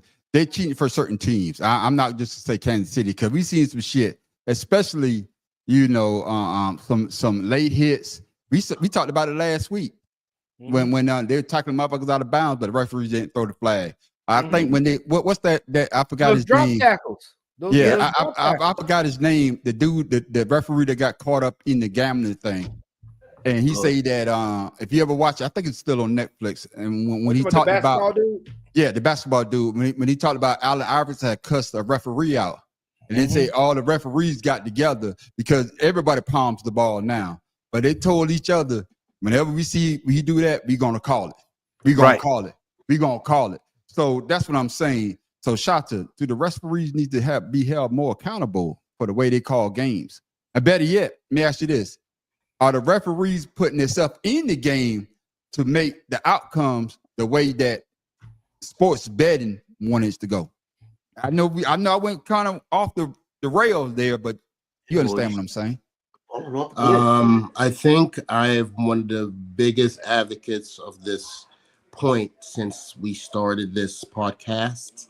And yeah, gambling is going to have a major effect on everything that we watch that is entertaining, where it's competition concerned, because there is humongous money involved. Bruh, let me tell you something. You got sheiks over there that's dropping $100 million on a game like it's $2. You heard me? I hear you. Come on, man. Them referees, $50,000 to go ahead and make sure he don't cover the spread. You know, I think I forgot. I might have been Tim Dawg brought up. It might have been Pharaoh. Pharaoh, I'm coming to you on this question. You know, do the referee need to be held more accountable? But when we saw who was the kicker that ran out the back of the end zone, that was the Chiefs, right? Mm-hmm. Yeah. Wasn't that the Chiefs? They took the safety. Yeah, he was trying to run the time down and all that. Yeah, but it also covered the spread. I think it was like 9 points or whatnot. Yeah. So so you think that the referees need to be held more accountable for the calls that they make in NFL in all sports? I mean, for that point, before we move on, and for that point, I don't think you could go hold the referees accountable. I think he just did that. You know what I'm saying? But, no, I'm just talking about in general when they make bad calls. I'm not talking about. Yeah. I'm just talking. I just brought that point up about covering the spreads because we was talking about the gambling aspect when you brought up the sheet. That's why I say that part. But go ahead. Yeah, go ahead, I mean, what's the whole point of instant replay? So I will say this: you can have a computer track a golf ball when it's hit. You know, damn, whatever. Sure can. Yeah, you can have a tennis player whenever he hits the line, they can say if it's in or out, right? That's correct. Yeah, you're right. Why the hell doesn't the NFL have a football when they trying to cross to the get a first down that the ball isn't tracked? Yeah. Well, in all fairness, the two sports you named, the ball is on its own. Nobody. Well, I get that. Not many people. Not many things are around the ball.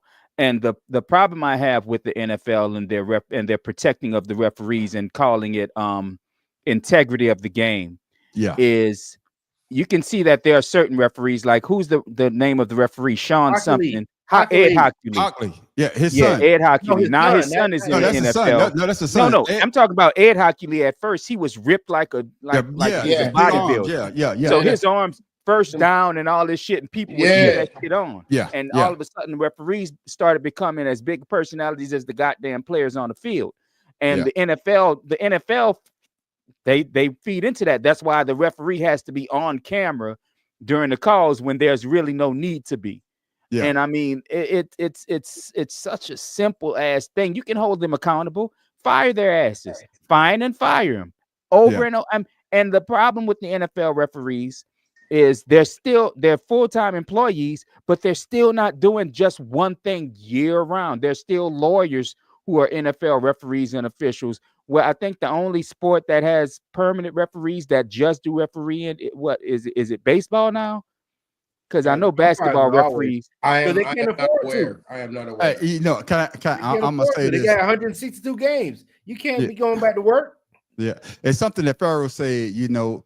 Baseball had to change because you remember used to be the umpire calling what's a ball, what's a strike. Now they got the computer telling, hey, that's the umpire can still overrule that because there's still some shit called. The whole thing is still able to be tracked. Hold on, wait a minute. Question: what do you mean the umpire can still overrule that? The umpire still determines whether or not it's a ball and a strike. It's up to the team who the call is against to review it. And a lot of times there'll still be some ambiguity because they'll say the tracking. Oh, I'm breaking up. Oh, I see it now. They'll still say that the tracking is not as you breaking up, consistent as they want it to be. He coming in clear with me. You the one that's getting you want to alert. It might be my on my side. Yeah. You want blurry. No, I understand what you're saying, but like once again, a football can still, they're being carried or whatever the case is, but when it's thrown, it's on its own in the air. Correct. Well, yeah, and that's the only time it's on its own. But when but when you really think about it, what y'all remember when Next Gen Stats came out? Man, listen, they have the kinetic thing with the science. Correct. This is why I'm saying gambling has a huge impact. Oh, because they want to have that. They want to have that human factor where it's like, oh yeah, well, it might go this way, it might go that way, or it was that close, or that was this, that, and the other. They don't want an accurate thing, because then guess what? The house will then lose. Well, what you got for it, Tim? The NFL has DraftKings, man. They own DraftKings. I don't Think even about gamble it. the game, so. But no, but right you now, got to the have an fan- opinion on it, because, like, I think we've discussed this before. No, How the ref should be accountable. I mean, yeah, that's they talk about integrity of the game. They taking it away from the game. exactly. So, sitting there and calling something just because of a point spread or someone telling you to, then that's not integrity. Facts. Right. And that's my issue. Like I said, they can have ways of disciplining referees if they chose to. They don't want to. Correct. Because you waited, but nothing happens. And the thing of it is, they need to stop having referee crews, because each refereeing crew travels with that same crew. They need to make them mix and match them, because you know there's certain. It's just like in the NBA. I forget the referee's name. The referee's name who has a prop. Who Chris Paul, when he plays against with the referee of this game, they're gonna lose the game. Oh yeah, for real. They lose the game, and I mean damn near 20 out of 20, they lose the game. And the thing of it is, these referee crews now for the Super Bowl, they'll take one referee crew that's been together the entire year. They need to get rid of that shit. Referees need to be randomized a week before the game, because the NFL is flying these referees to each game. The week before the game, the referee knows who they're playing with, because all the crews are the same. I mean, all the crews will be different. They randomize it. And if this referee is from this town, he does not get to referee that game. Well, so that's like the bowl games. They'll take an SEC team, group, and then put them with a Big Ten. Right.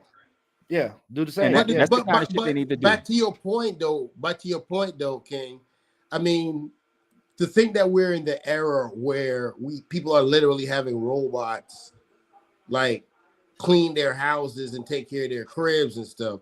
You would think the NFL, you know what I'm saying, with Next Gen and all this thing that could make video games, like some of us aren't at this old, but y'all remember Tecmo Bowl. Oh, all you gotta do is play with Bo Jackson.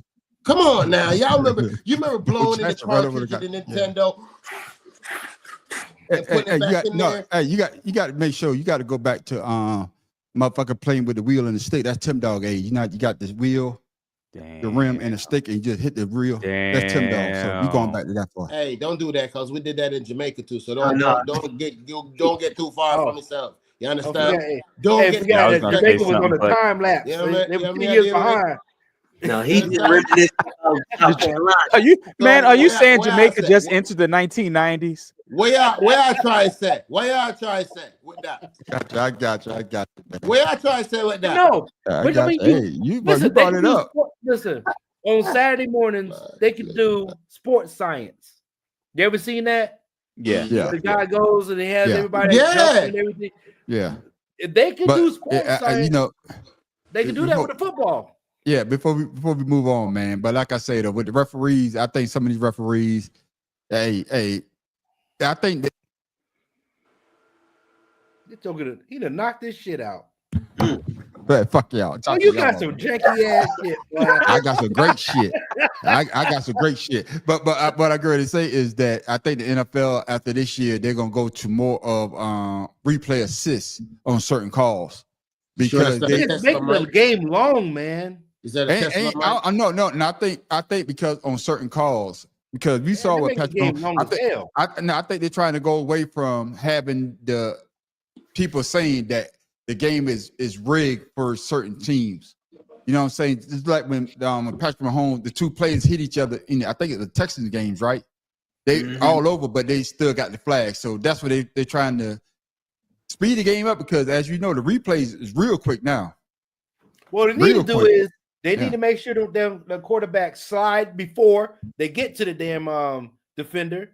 And when Patrick Mahomes gets when he gets to the sideline, take your ass about the sideline and stop holding up. It's not that hard. It's It's not that hard because you know why? Because if you could teach a dummy, a young boy off the street, how to daggone measure in mils to make sure that you're within daggone 5 yards of your target, the NFL can make it easier to daggone call the daggone right calls. Well, they don't want to honestly. That quarterback does. We do Patrick Mahomes. Right, that tightrope. Go ahead, as far as quarterbacks go, I don't like the fact that the quarterback is allowed to be a runner and then give himself up.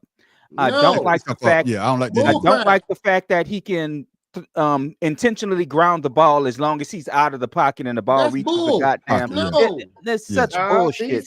Take that crap away. Stop protecting the quarterback because the quarterback is 9 times out of 10 the most expensive player on your damn team. Take that shit away from him and make it all fair. No, but that's the reason why they're allowed to do that is because they're the most expensive asset. They've always been the most expensive. Tim Dow looking quiet. So like Tim Dow, you want the man on the Tim street? Dow? You want Charles Jenkins backing him up? Or do you want a quarterback? I got a good arm. I got a spaghetti arm, but I can throw that bitch at least 30 yards. Tim Dow. All right, Satchel Paige. Yeah. You called him Satchel Paige. He sure the hell did. Hell yeah. I'll take that. Go ahead, Tim Dow. I'm gonna let you close this segment out.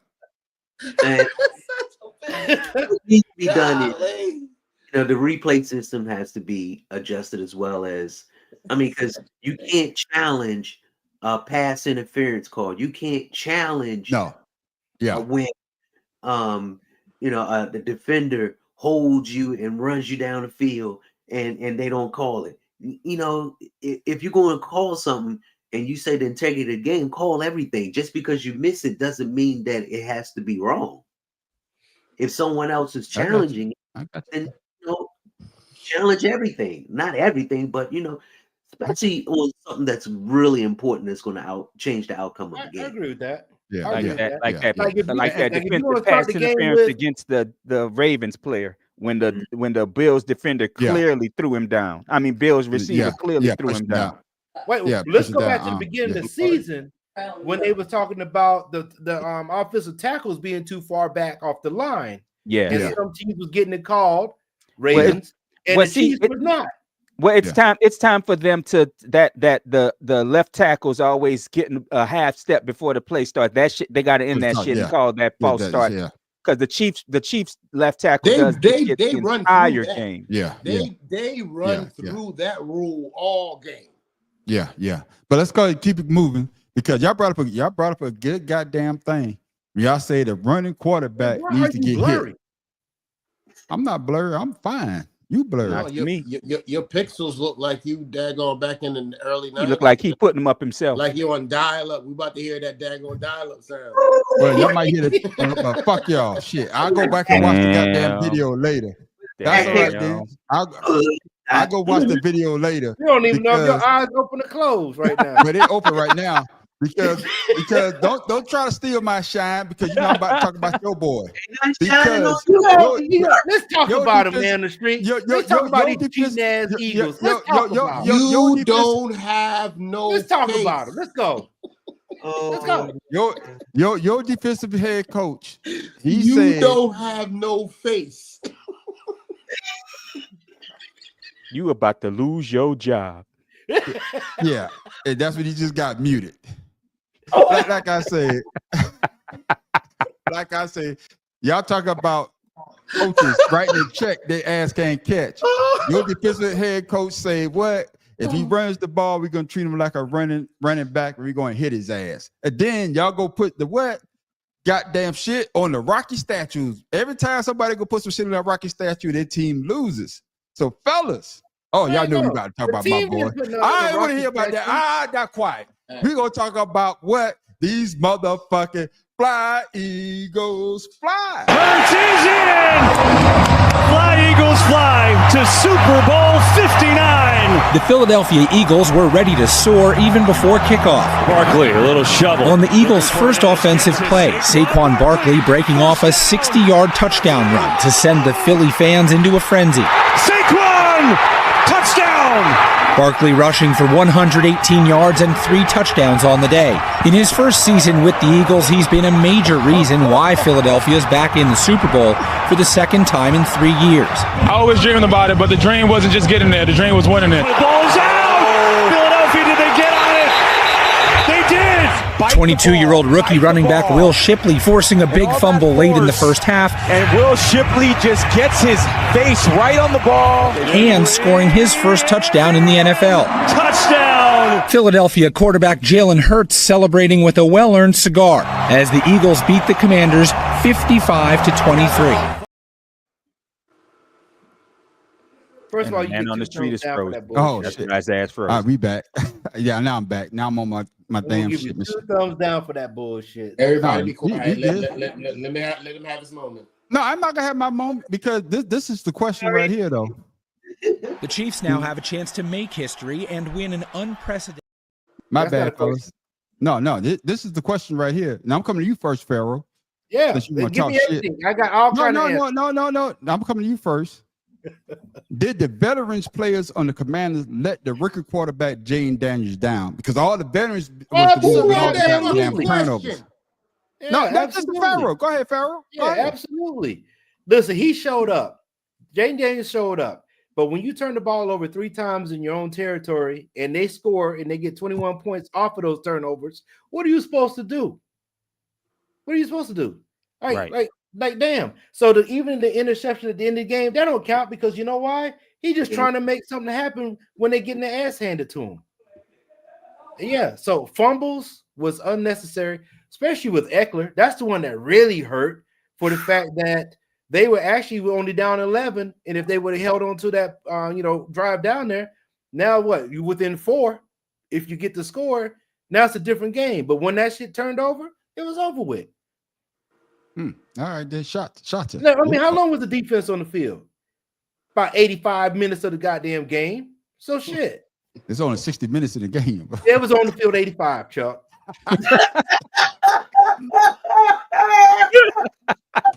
Shot your thoughts, man. Number one, I said I was that boy scared me, but last week I said I picked the Eagles because they're the seniors. They you know what I'm saying? They've been there before, kind of thing. They should know how to handle it. And it doesn't hurt that you had the number 1 defense, and that number 1 defense showed the fuck up. That's all there is to it. Because my thing is, I shot it out in a text that day. I was like, yo, Jaden Daniels can't do nothing sitting on the sideline. Because every time Jaden Daniels touched the ball up until it started being a blowout, he was a threat. And I think what happened was he started trying to press to try and make something happen outside of his comfort zone. What game are you? That's what I saw. No, you didn't. Okay, That's what you wanted to see. Let finish the statement, Pharaoh. I know that's your team. Man. Yeah, I don't agree with that at all. Okay, well, I'm coming back to you. I'm coming back to you, though. Now, if you don't agree with what I saw, I'm cool with that. But this bottom line still remains. When they went down the field the first time, there was a mix of run and pass, and they looked like they were just going to go ahead and run through them. The Eagles made adjustments. The Eagles made adjustments, and when they started messing up, one fumble after another, the end of the first half is where the daggone game turned. Period. So how did you put that on Jane Daniels? Hold on. I said that he was on the sideline. If he's on the sideline, he can't hurt them. Yeah. Hold on. Let me get Tim Dog in here because one point I want to make before I come to you. Isn't that what I started with? It's not that the point I started with. So the question that I asked was, did the veteran players let Jane Daniels down because of the turnovers? Because like you say, Pharaoh, the interception, you're trying to get back in the game. It was a good pass, but it was a good defensive play, and of course it bounced in his hands, which was I say was luck. I said, yeah, It was luck. But what I'm saying is, but you got veteran players making fumbles, not holding on to the ball. When you're in the game, like you say, they was only down by 11. 11 with the ball when Eckler fumbled. They were down 8 at one point. So yeah. So that's what I'm saying. So did the veterans on that team let Jaden Daniels down, Tim Dog? Yeah, of course. And special team, the first play of the game, fumble the ball. I mean, that right there, you know, that wasn't a defense play. That was a special teams turnover. And from there, it was just they were trying to, you know, keep up and catch up with all the turnovers. And then, I mean, the defense, they played well. They stopped Saquon. Yeah, he had 110 yards rushing, but most of that was on the first play of the game. No, he had more than 110. You need to go back and do your math. He only had 118 rushing. Okay, it was 8 more goddamn yards, y'all. Yeah, that's right. No, I'm just saying what the yardage was. That's right. But you got to make sure it's right though. Hold on now, man. Bro, you need to check your emotions while the game over. You can't do nothing about it right now. You better check your emotions at the door, Pimp Juice. You know what I'm saying? Because if you had won, you'll be over here talking trash. No, so don't sit here I'm talking about the way I'm upset about how the game played out. You acting like a little spoiled schoolgirl right about now. All I know is over here pouting this shit. I gotta get Bad Professor in here. I gotta get Bad Professor. Finish your thoughts. I get Bad Professor in here. Go ahead, Tim. No, please. Shawty got rude. Go ahead, Tim Dog. No, I'm just saying the turnovers was the big factor in the game.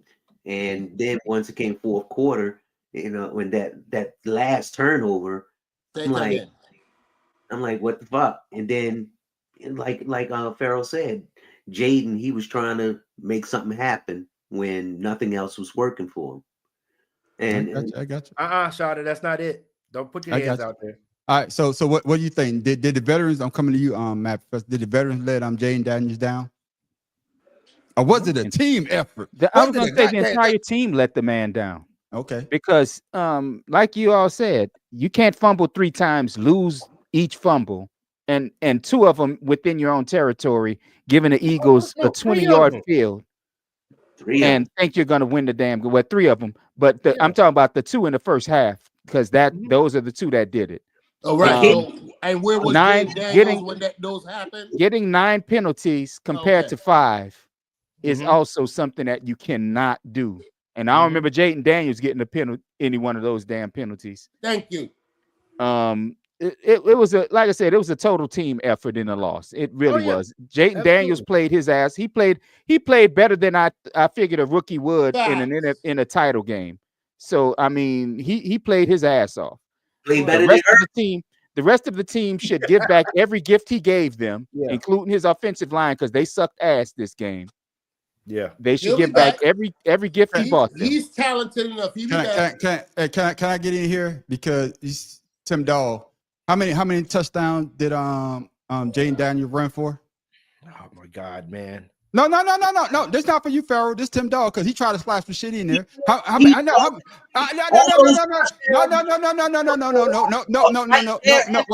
I'm asking you, you dummy. Just listen to me. Listen to the question. Listen to the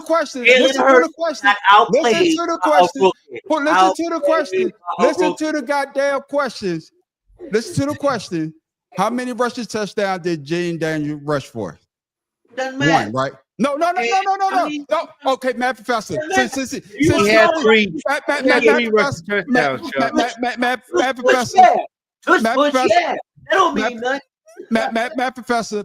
Since Tim Dog tried to overtalk me, I'm gonna talk to you because you got some sense right now, Matt Professor. How many rushes touchdowns did Jaden Daniels have that game? One, right? 1. 3. Yeah. 1. No, I say Jaden Daniels. See, that's how Jaden, I'm sorry. Thank you, motherfucker. See, that's how the y'all motherfuckers ain't listening. Hey, no. Hold on. Cause I let y'all say what y'all gotta say. I didn't say nothing. I told you the dude is emotional. I didn't interrupt. I didn't do nothing. I didn't do nothing. Right, man. He's being emotional. Hey, Jaden Daniels got one rushing touchdown, and what did he do? one thing I always tell Ferrell what I hate. He got the rushing touchdown and he danced. I say, you motherfucking loser. Take your ass to the goddamn shit. Your team is losing. Why the fuck you dancing? Why you dancing? Now with I've always hated that. Now with I'm not talking about the tush push. I'm talking about the one play that Jalen Hurts got. That's a very good point. Yeah. What he got? It's the same damn play damn near Jayden Daniels got.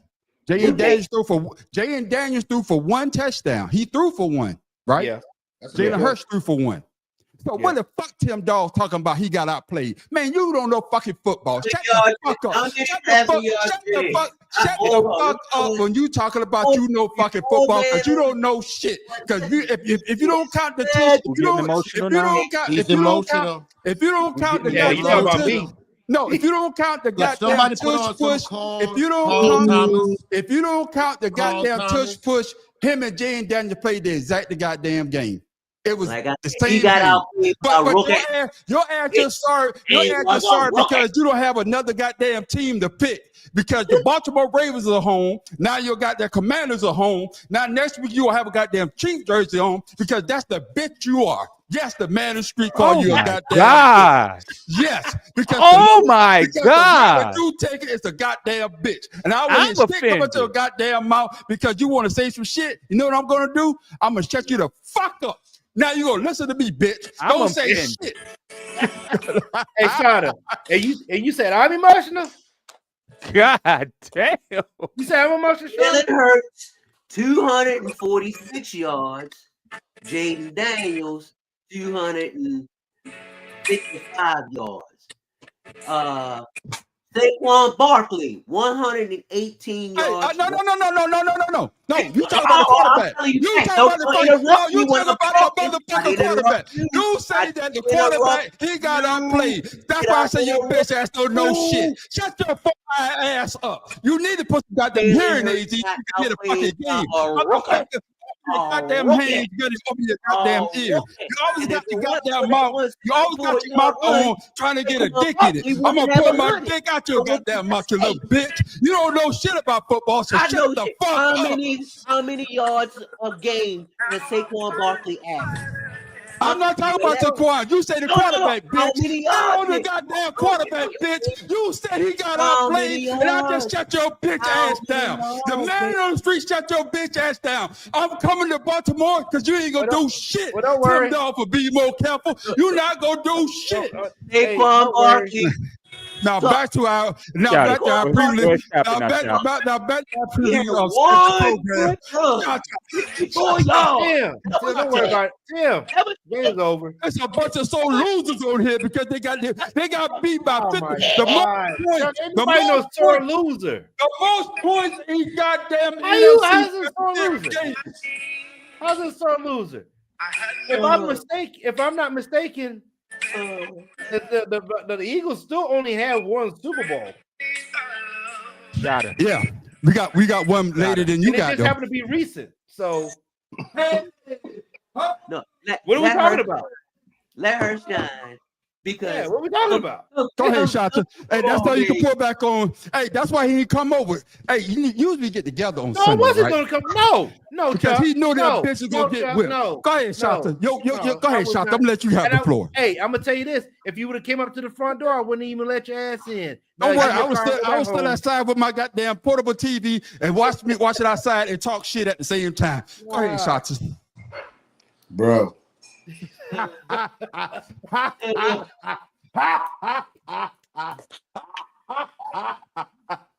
Go ahead, Shanta.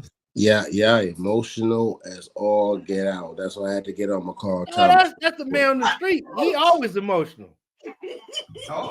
Listen, this bitch had 76ers winning last night. So what the Sixers got to do with the Eagles? See, they ain't got shit to do with the goddamn. See what I'm saying? I'm gonna be petty, motherfucker. I'm gonna be petty. I'm petty. I don't care. I heard doing the Lakers last night. No, relax. Relax.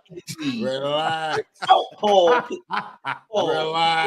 Go ahead, Shotzi.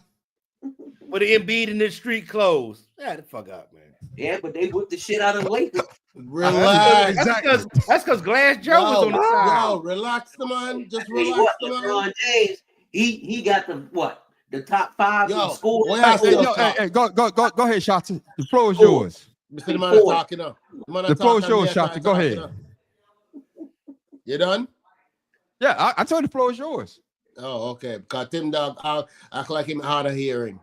But anyway, I know you ain't talking, Mother. I'm gonna do you just like you're doing me. You know, I just got one point to say.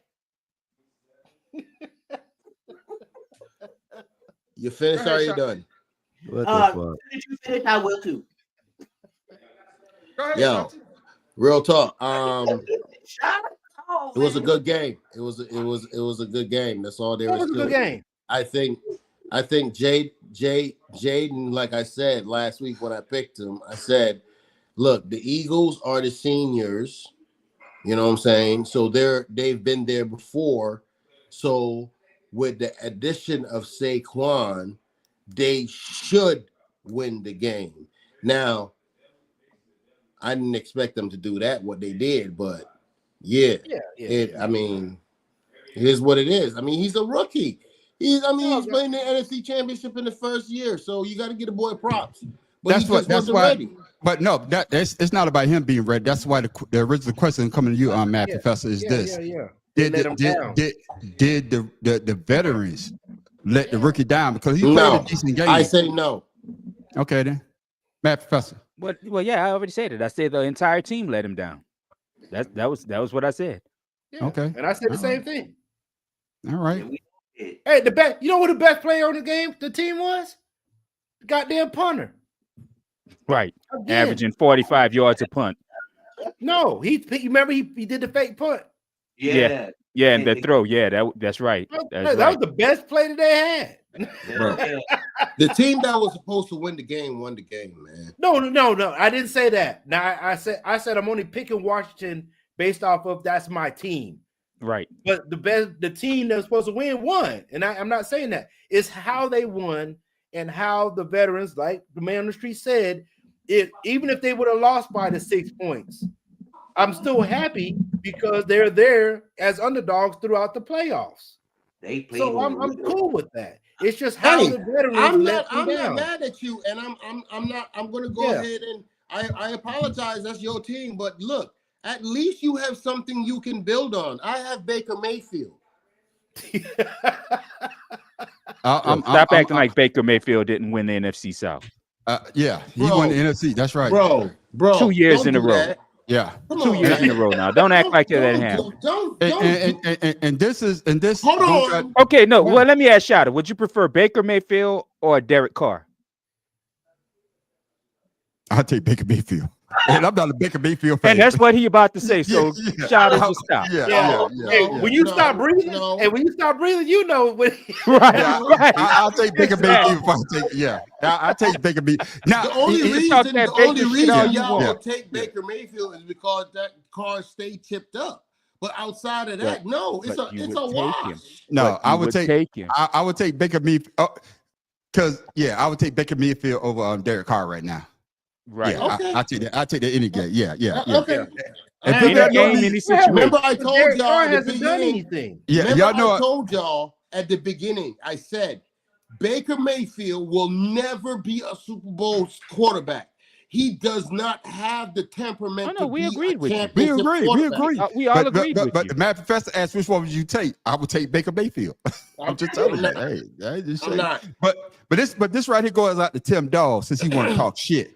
Because you sound just like this motherfucker right here. Jalen Hurts I don't have Jalen Hurts as a top 10 quarterback. You know he was hurt last year. Yeah, that's great. That's all good. All well and good. I don't have Jalen Hurts as a top 10 quarterback. You sure about that? Here's my list, Molly. I got Patrick Mahomes, which understood and got to be said. Fair. Joe Burrow, Lamar Jackson, Josh Allen, C.J. Stroud, Justin Herbert. Wait. So, okay. Yeah, C.J. Stroud. Justin Herbert, Trevor Lawrence. You sure about that? Dak Prescott, Jordan Love, and Brock Purdy. Of the list of quarterbacks I just gave you, there's only one quarterback on that top 10 list that has lower odds to win MVP in 2024, and that guy is Trevor Lawrence. You sure about that? The criticism that we've all had about the Eagles ain't about the players on the field.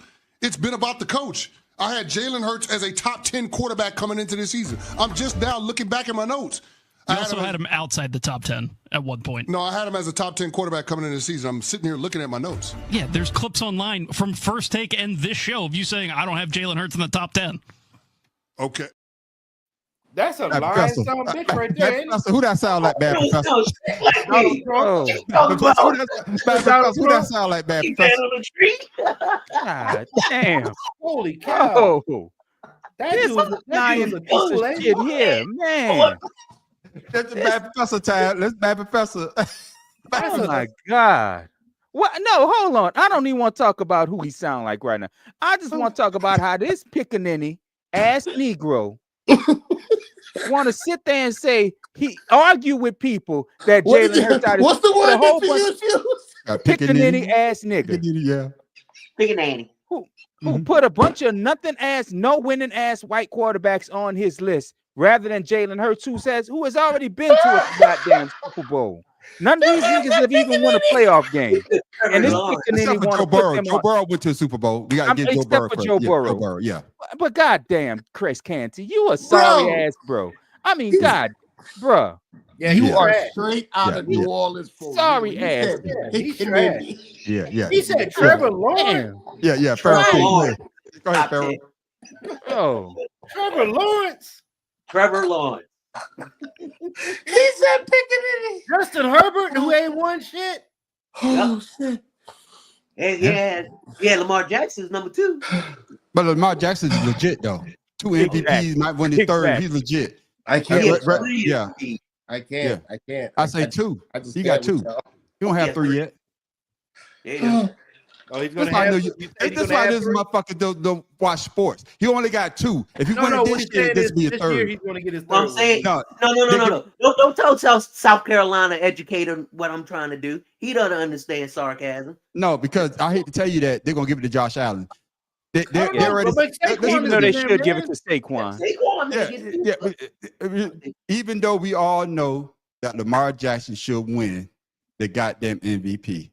It's the same situation. No, listen to me. Listen to me. All Saquon, but what I'm saying is they're not going to give it to Lamar Jackson because they don't want to have 3. The reason why I say that because it's the same thing when Charles Barkley won it in 94. I think it's 94 or 95. Everybody knows Jordan was the best. 6. Whichever year it was. Yeah. Everybody know Olympics. Everybody know that Charles Barkley wasn't the best player in the NBA at that time. No.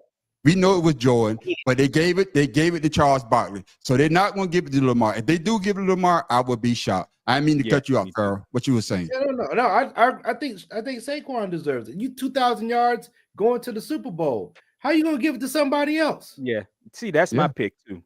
Yeah, You know, I agree. 2,000 yards going to the Super Bowl. That is also my pick, and the reason why they're not going to give it to Saquon and give it to Josh Allen, they're going to say that the MVP is a regular season award. Yeah, that's regular season, 2,000 yards. But it might the same thing. The playoffs don't count. The same thing they say about they say playoffs do not they say count. Josh Allen may get the MVP, but they say Lamar Jackson will get the Offensive Player of the Year. And I think that's the same boat they will put Saquon Barkley in. And he might not get MVP, but he might get the Offensive Player of the Year. Correct. Which is crazy. Yeah. Tim Dog. They're going to work it where they're going to have the final say so, Farrell. Yeah. So I'm just saying. But they want to give it to Josh Allen to prove. Yes. Correct. That he's an elite quarterback. To give him that edge as an elite quarterback, and that's the only reason he'll get. But the problem is with that, man, Professor, the numbers do not support that. Oh well, yeah. Well, we all know that. We all agree. We all know with that. you. That's what I'm about to say. We all know that. I brought that up 2 weeks ago. That Lamar Jackson's numbers were much better than. Yeah, the numbers don't support that. Much better. Which is why I said with Farrell, I think they should just give it to Saquon and squash all the gum. Right. And be done with it. Right. I got you. Get in there, Tim Dog. Even though you don't know shit about football, but go ahead. I want to hear your take. Damn. I don't hear Jalen Hurts' name being called. Hey, you don't have to hear his name called. Whoa. Hey, hold on.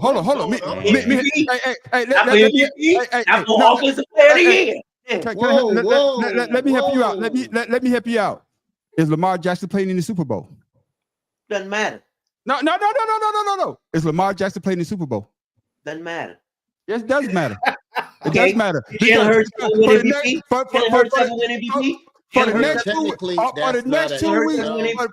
for the next Jalen two, Hurts will win MVP. No, for the you gotta next 2 answer the weeks, question. you're not gonna hear Tim Lamar Dog. Jackson's name, but you Yeah, will I'm hear giving whose Offensive name? Player of the Year. Jalen Hurts.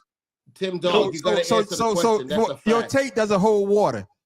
That's why I keep saying your It bitch ain't ass hold doesn't know water. shit about football. Now Has go ahead Jalen with Hurts your ever take. won MVP? Answer Go the ahead with question. your take. Has Go he ahead ever with won your take. MVP?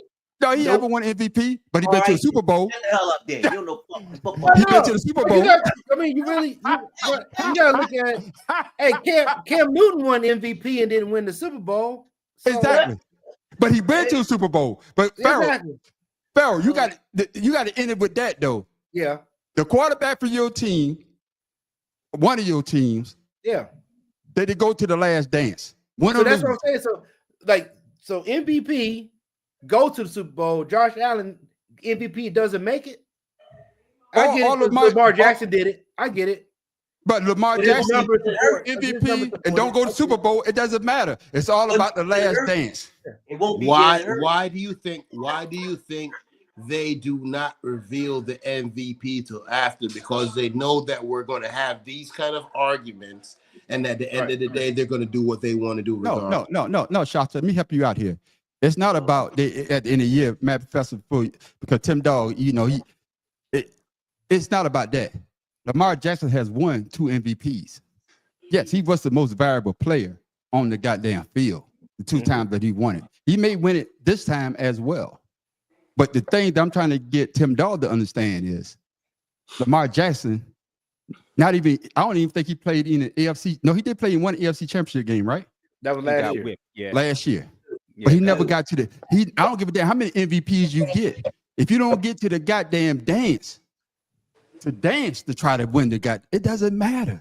Yeah, that's because what it boils down to, we all say this. Y'all fellas always made, because I said LeBron James the GOAT. What y'all always say? Michael Jordan got 6. He's 6-0. Right or wrong?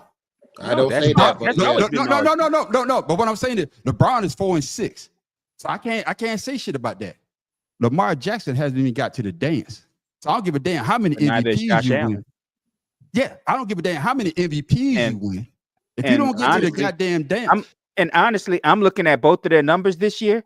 That is a very sound argument, though. I mean, goddamn, Lamar Jackson, Josh Allen threw for 3,731 yards and rushed for the season 500 yards. Let's go ahead and let you run that down, seeing that you got it pulled up so we could compare. And Josh Allen scored 12 touchdowns rushing this year and threw for 28. Lamar Jackson threw for 4,172 yards with 41 touchdowns thrown, 915 yards, and 4 touchdowns rushing.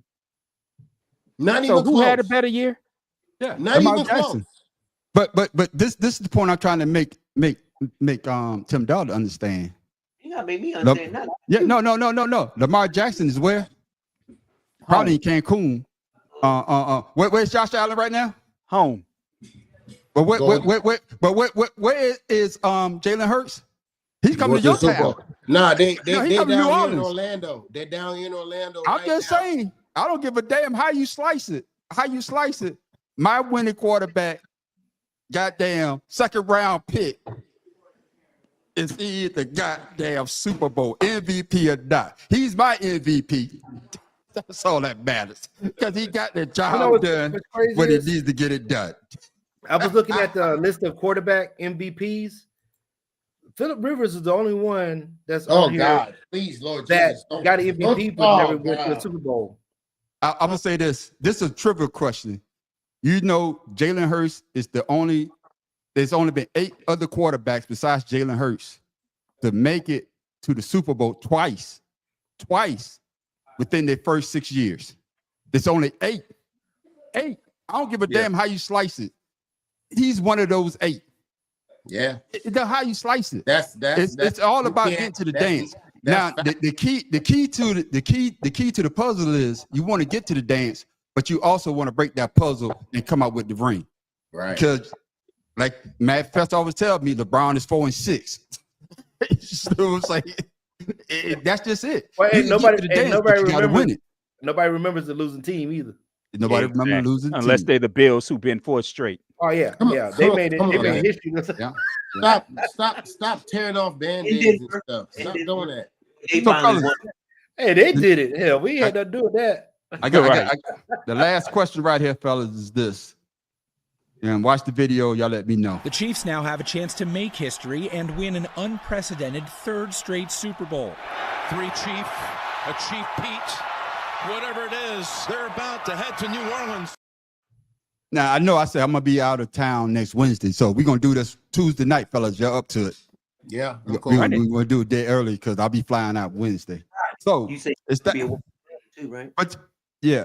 But you know, everything could change between now and then. But ladies and gentlemen, the last episode of Let's What? Pick 'em.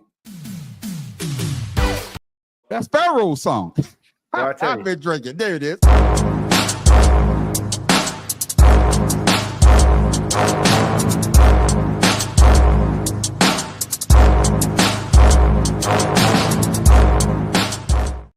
I got that emotion coming out you. That's what that shit was. No, I used to put my shit in order, but Tim Dog, he got me all emotional. You right, got me in my feelings. It fucked my shit up.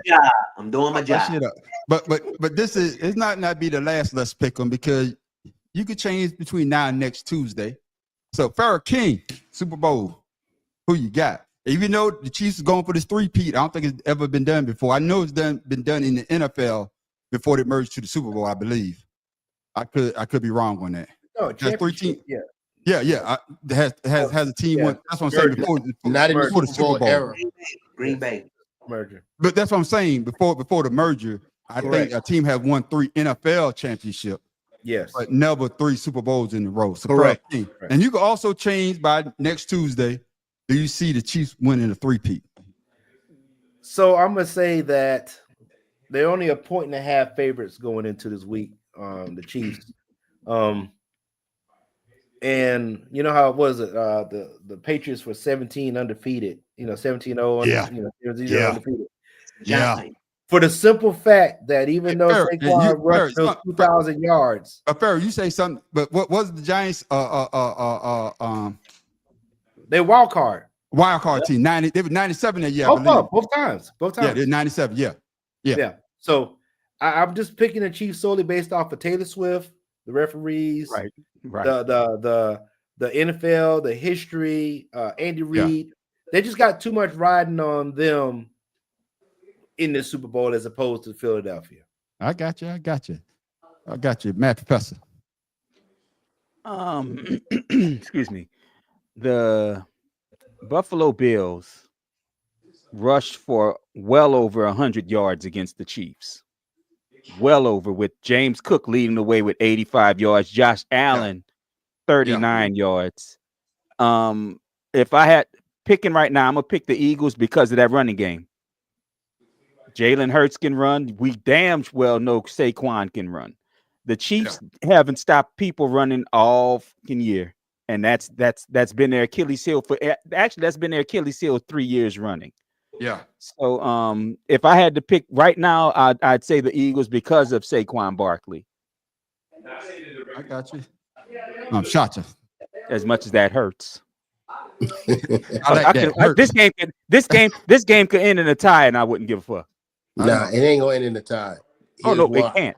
It can't end in a tie. Right. But the thing about it is, I don't think this game is going to be as competitive as people think, because there's only one thing the Eagles really got to worry about on that defense for the Kansas City Chiefs. It's Chandler Jones. Yeah. If they lock him up, listen. On offense, I'm just saying, on offense, from what I'm seeing, you take care of Chandler Jones and you have Saquon Barkley in the backfield and you use that play option, somebody is going to have to commit to something. I say somebody's going to have to commit to something. Yeah. So the Chiefs corners are good now. The thing is, Kansas City has not met a quarterback that can actually throw the ball with touch. Jalen could throw the ball with touch. He is deadly with that crossing pattern where he could run out to the left and he could throw and he have somebody come across the middle. Not to mention, who in the hell is going to cover AJ Brown? The boy on the right. Listen, their corners is going to make it tough for Philadelphia. No. Who's covering AJ Brown one-on-one? Either one of their corners. Okay. I got you. I'm going with the Eagles. All right, then. Hey, like I say, the pick could change behind because we do our research and everything like that. Yeah. Tim Dog, who you got? I would say the Eagles only because of the running game, and Kansas City. The only thing they can stop running is, a dog if they shoot it. But you could have said the sink. You could have said the faucet. This nigga said a dog if it's God damn. God damn. And the motherfucker you know a nigga from Texas when you hear him. God damn. And the motherfucker called me country. Hey, it is what it is. But I'm going for the Eagles just because of the running game. And like everyone was saying, who's going to stop AJ Brown? Who's going to stop old Kelsey? And the one thing they got to worry about with Kelsey is when he pretends he's blocking and then he goes out in the flat or goes out in the middle. That's what I would say, of course, y'all know I'm going with the Eagles. Cover Kelsey, that's why they went and got our Bond because he's an all-pro linebacker this year. And he could cover the linebacker when he Zach Bond is nice. Yeah. He cover that. And of course, with having you have a dual threat quarterback, same thing because Kansas City has trouble with a dual threat quarterback. Yes, because you don't know if Saquon gonna get the ball or Jalen gonna keep it. Correct. And it does come down to Chandler Jones because Chandler Jones he can handle the outside rush. He's an outside rusher. It also come down to the referees. Are they gonna call it right down the middle? And that's what we want to see. I don't think they have an option but to do so. Yeah, because of the fact that if they win, it's a 3-peat. Hey, by all means, if they win it fair and square, I don't have an issue with that. But I believe, and I truly believe this, Jalen Hurts got something to prove. Because the year before, when they played, Jalen Hurts outplayed Patrick Mahomes in that Super Bowl. If it wasn't for that fumble that they got, I think they ran it in for a touchdown. And then they only won by what? They only won by what? A field goal. They won by a field goal. But and that's the other thing. Our field goal kicker, this motherfucker got to be on point. Jake Elliott got to be on point. No, you want me to tell you who's got to be on point for the Eagles? Go ahead. CJ Gardner-Johnson, because even in the game the other day, he picked up a couple stupid penalties. Yes. He needs to play. He needs to let the emotion go and play the game that they brought him back. Because remember, he was a Saint, went to the Eagles. They played and lost in the Super Bowl. The Eagles cut him. He went to the Lions, and now he's back. Brought him back. Yeah, and there's a reason he keeps switching teams. And this is the last thing I can say before I come to you, Shata, is this: the front four got to speed up Patrick Mahomes. Yeah, they did that against Jane Daniels because it was sped up a little bit. As long as the front four, and I keep saying this, it has to come down to Davis. I need Davis, number 90. Farrell, I keep telling you, man, we're fucking number 90 at Davis. Because Carter, he's going to get a double team. So whoever's got one-on-one on the offensive line, Davis got to come up big for the Eagles to win this game. I love the fact that he just said that. Well, first of all, you got to play him. Because when he's in, he's good. But if he's on I'm going to tell you something. What I saw with the Eagles did. They didn't play him a lot. No, I'm going to tell you what the Eagles did that I love. For the first 3 quarters, Davis was out there against the Commanders. And I was saying, where the fuck number 93 at? Where number 93 at? Williams. Where Williams at? No, 93. Listen to me. Oh, yeah. I was saying, where the fuck number 93 at? Because usually when Davis take a break, they bring in Williams, number 93. Yeah. But he came in the second half, midway of the 3rd quarter, and he was a presence. I see what they did. They say that motherfucker have that gas because Davis, big as he is, he's out of shape. I hate to say he's our Zion, mad professor. Yeah. He plays 1 or 2 snaps and they bring him off the field. Exactly. Well, like I said, Cosme was out too, so you had a rookie a guard that was in there for Davis. Yeah, but right now, fella, your pick will always change. But y'all know y'all forgetting a key factor in all of this. Yeah, and it's so cute that y'all just went ahead and skipped over it. This boy from Georgia that plays the middle on defense. Oh yeah, Carter's a beast. Listen I'm to me. Beast. Listen to me. The Chiefs have not faced no kind of rush like that, or even with the Buffalo Bills. They ain't had to damn double team nobody consistently. They're gonna have to double team. They got to double team him all game. Yeah, they do. I agree with you on that. But we're gonna do this next Tuesday night, fellas. But let's go ahead and keep the show running on. This is something, man. I saw this, and I want to know if y'all agree with what Mike Greenberg said. Matt Professor, I'm coming to you first once the video play, all right? Do you agree with what he said? These are the top 5 free agent signings in the NFL that paid off. We'll do them in chronological order. There's no way to compare one to the other. We start with what really was the first one. People not old enough to remember will forget that, or will never have known. Free agency didn't exist in the NFL, and then God told Reggie White to go to Green Bay. That's how he explained it, and it changed everything. He was the best defensive player in the NFL with the Eagles. He brought Green Bay to the championship. They won their first Super Bowl with him, the first that franchise had won since the Lombardi era. Next comes Deion Sanders. In consecutive years, so the Niners lost to the Cowboys in the playoffs in 92 and 93. They signed Deion in 94. He's the defensive player of the year, and they win the Super Bowl. The next year, he signs in Dallas, and the Cowboys win the Super Bowl. That Deion was pretty good. Back-to-back years, he signs as free agents, and where he went, championships followed. Next, chronologically, is Peyton Manning going to Denver. He won at least 12 games all 4 of his years there. He was terrific immediately. He was the MVP of the league in his second year there, and they made the Super Bowl. And then, of course, in his final game, they won Super Bowl 50. So Manning's era in Denver, a ridiculous success over the course of 4 years. Then we fast forward to 2020 and Tom Brady. What can you say? He went to Tampa Bay. They had missed the playoffs 12 consecutive years. Then he shows up and they win the Super Bowl immediately during a pandemic. Tom Brady wound up having several good years in Tampa, but obviously the immediate impact that he made is something perhaps unlike anything we've ever seen in the NFL until now.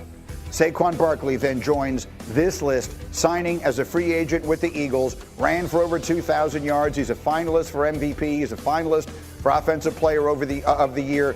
And once if he has a bad day by his standards in the Super Bowl, he will wind up having rushed for more yards this year, including the playoffs, than any player in any season in NFL history.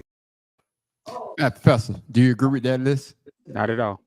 Okay, go ahead. Hey, Nope. That's why we go on here to talk. Honestly, I like Reggie White being on there. But the Cowboys was going to win the Super Bowl with or without Deion. Deion made a slight difference to them. So now, you say they could take him off of that?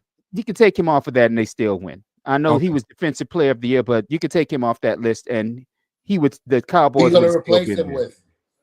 I don't give a damn. You can replace him with Wyatt Woodson if you want.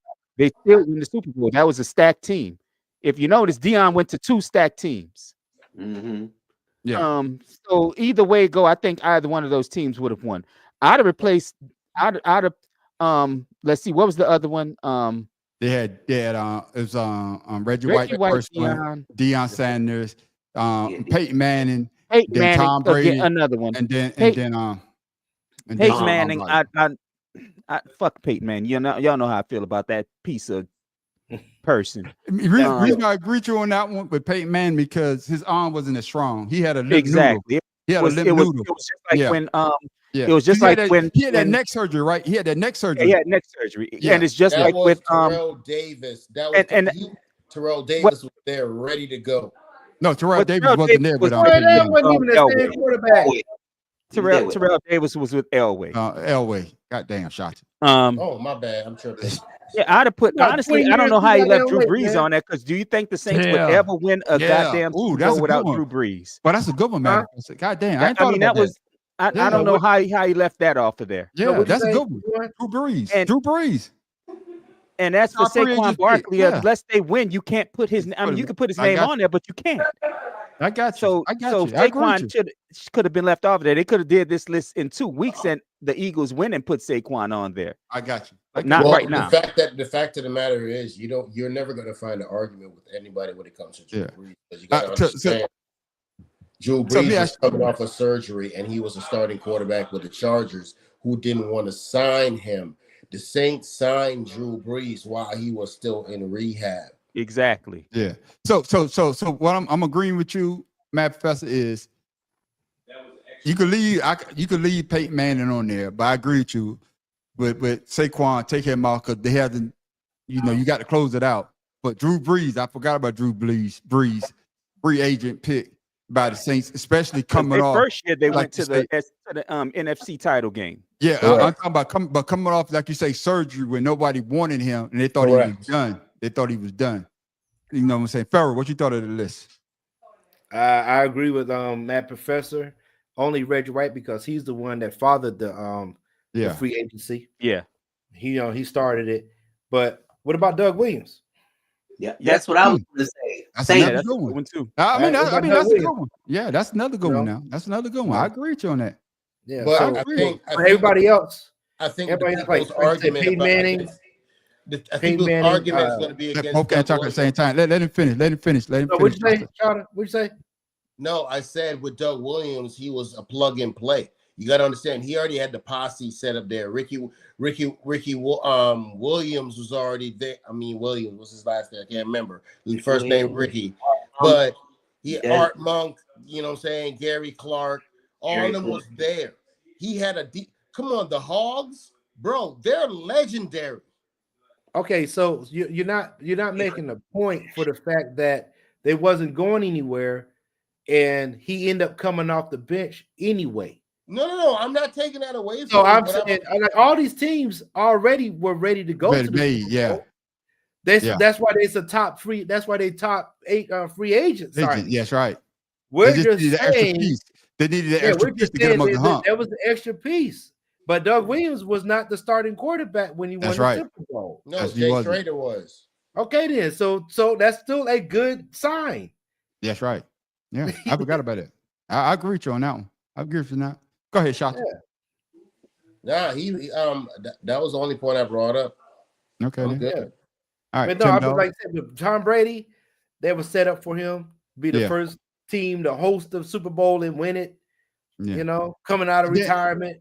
You know, it's funny you say that. Didn't Crab Legs? Well, he threw 40 touchdowns and 40 interceptions that year before he came. 30. Hey, I gave him 10 more. You know what? He did throw 40 touchdowns. But I thought it was 40 and 40. That's why I said no, it's 40 and 30. Okay. Hey, why do you do this every week? But they upgraded the next year when they got Tom Brady. They let him go. That's what I'm saying. So yeah, I agree with you. And then of course, you could have brought up Tom Brady without putting crab legs in there. That's all I'm saying. No, this motherfucker did a commercial talking about crab legs. So fuck him.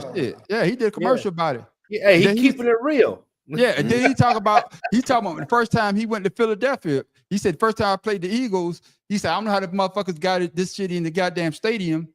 Motherfuckers threw crab legs, steamed crab legs on me on the damn sideline. He said, how the fuck you get steamed crab legs inside a goddamn? So he talking about that from the tailgate. Yeah, the tailgate.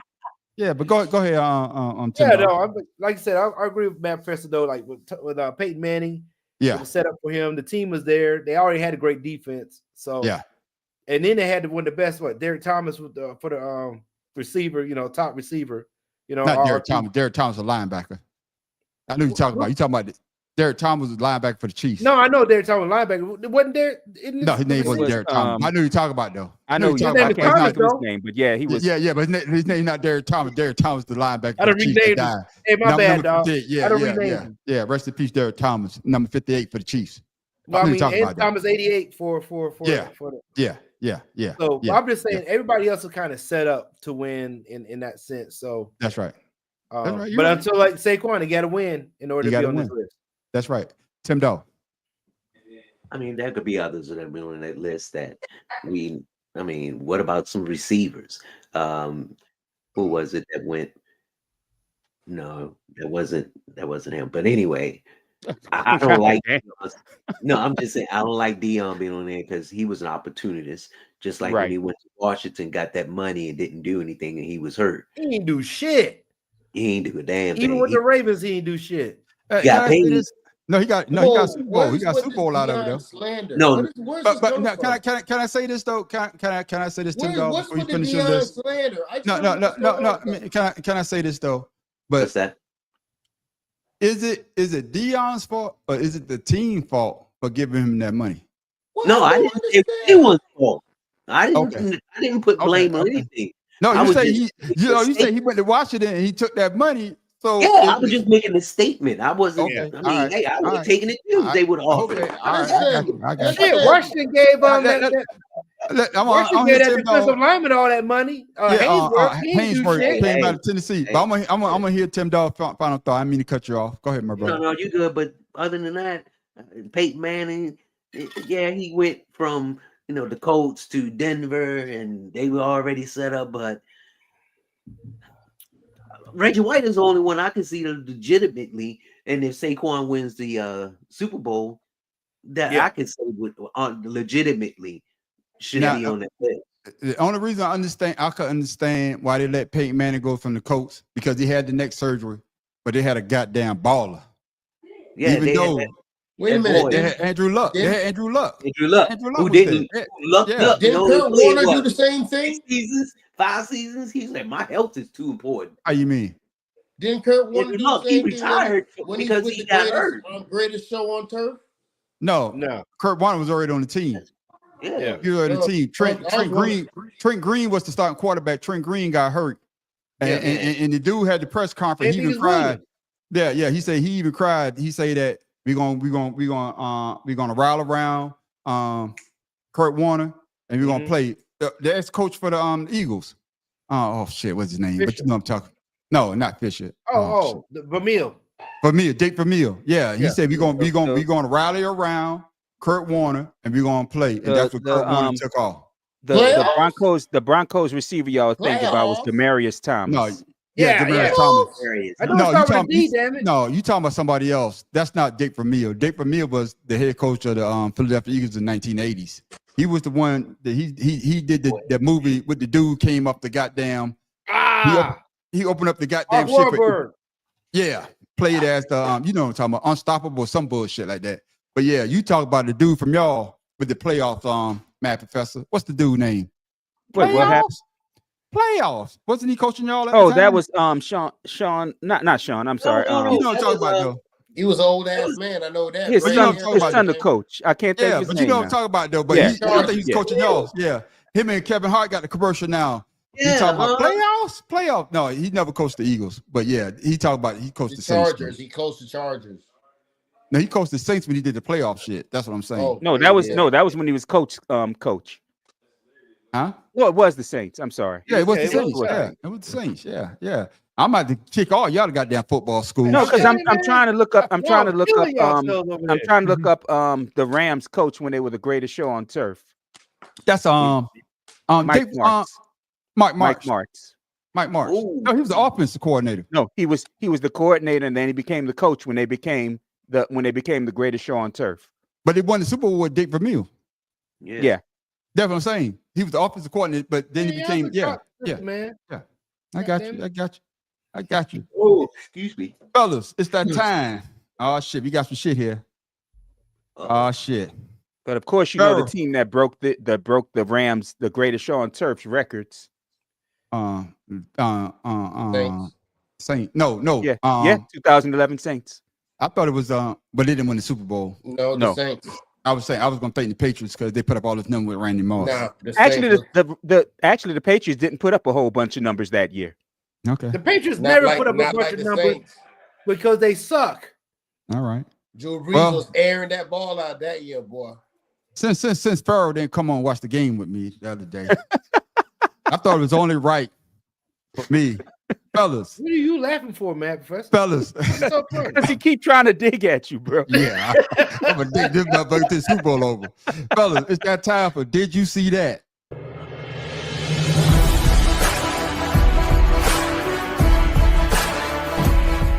Saquon get the pitch left side. Oh my gosh. Oh my gosh. Oh, no fucking way! No fucking way! No fucking way! No fucking way! No. Yo. Just imagine what Saquon would have done if he was younger with a good O-line like this. He could literally be the best running back of all time, bro. Looking for an edge. I mean, Gets it. Saquon Barkley. First down. Barkley. Oh! Saquon.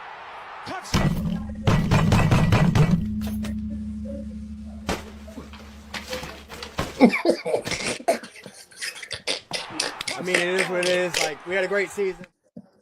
Hey, you ain't hey, shit. I feel my second. You ain't shit. And I'm gonna let this nigga know that you ain't shit. Man, that's fucked up. That's fucked up. You ain't shit. Now, if the Eagles lose, I want you to bring that same montage. Trust me, you will see me doing that. Exactly, Bro. Oh my god. That was low down. I was mad to eat it. Man. I was mad. I said, so you just don't know how to tackle anymore. Bro. Ain't no way. He even do an extraordinary turn. He just barely turned. Yeah. No, like he's but on him. the thing that killed me is he damn near did the same shit last week, and these niggas let this nigga come out here and do the same shit. Yeah. Hey, no, I think what's fucked up is because it's the first offensive play. Besides the kickoff, the first offensive play, you're not supposed to do that. And I think that's what fucked up. Because I say to my head, I know King tearing all this shit up at his house right now.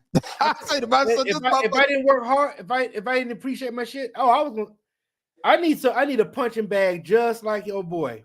And you know the other thing that I wanted to say, Washington got out of their game because they was down there, and what they supposed to do? They're supposed to go for it on fourth, but they kicked the field goal. And I say to myself, what the fuck they doing? Because they made 3 4th down conversions. But that's why I say this is not the Washington I know. And then to have that shit happen right after they cooked the 3, I was like, this is fucked up shit. Tim Dog.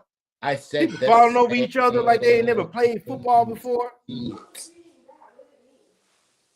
That was the longest play, 64 yards. You take those 64 away from 18, what do you have? No. Tim, you can't say that. You can't say that for the simple fact that I know those 3 turnovers, he didn't have to run far to get to the end zone. No. Facts. He had to run far at all. Take it away. If y'all look at my face, I don't know the fuck Tim done. That mother just confused the fuck out of me. He's just trying to dig at you. Yeah, just I like you know. digging at me. So let's move on. Doing my job. Yeah, I don't get it. This motherfucker, that's that Baltimore system. I see why the wire was all fucked up. The motherfucker can't add shit. Oh, stop it. I know you ain't talking about The motherfuckers, remember the episode on the wire? Motherfucker eat chicken McNuggets. The motherfucker said, I wonder how they got the bone out this motherfucker. Okay. When somebody saw you play the roof, ain't no dirt around. Is that why they went to Baltimore to go get go to England to get a gangster? No, man on the street. I'm not gonna let you do that shit. When your hometown, when the team that your town, when the town that your team is that you love is, they put up a statue to a fake ass boxing champion before they put one up for a real one. So I'm not gonna let you do that shit to Tim Dog. You understand me? That's a low blow. I got you. No. I got to. Can I rebut? I don't even know why you're rebutting because No. That's why I said the team. That's why I said the town that the team he loves is from. Hold on. Can I say this? Whoa, shot. They put that up there because they keep putting these damn Rocky movies out, and motherfuckers still go to see it. So Rocky is my champ. Was Rocky a fake ass champion, or was Joe Louis a fake champion? No, Joe Louis is the champ. Hey, I'm never gonna say that shit now. That's okay. I'm never gonna go there now. He ain't gonna blast the city of brotherly like love. They'd rather be the city of Italian love. He ain't gonna blast. And we talked about this earlier, and I said we're gonna bring it back. But fellas, in case you missed it, I want us to talk about this play from the Chiefs and the Bills game.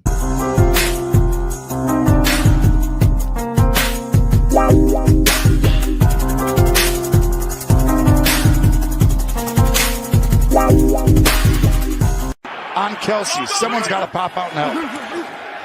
Mahomes is looking that way, breaking down, able to get rid of it. And somehow, at the end, I think the Bills, no, they're going to say Worthy has possession. We got a flag down, but this is a catch by Worthy. Elam was guarding him, and he got beat bad. And what? Look at that. A job. Now, the flag, they still would have got the first down because they called the hold, and I think it was on Kelsey. But either way, if it was a pass interference, they still would have got the ball.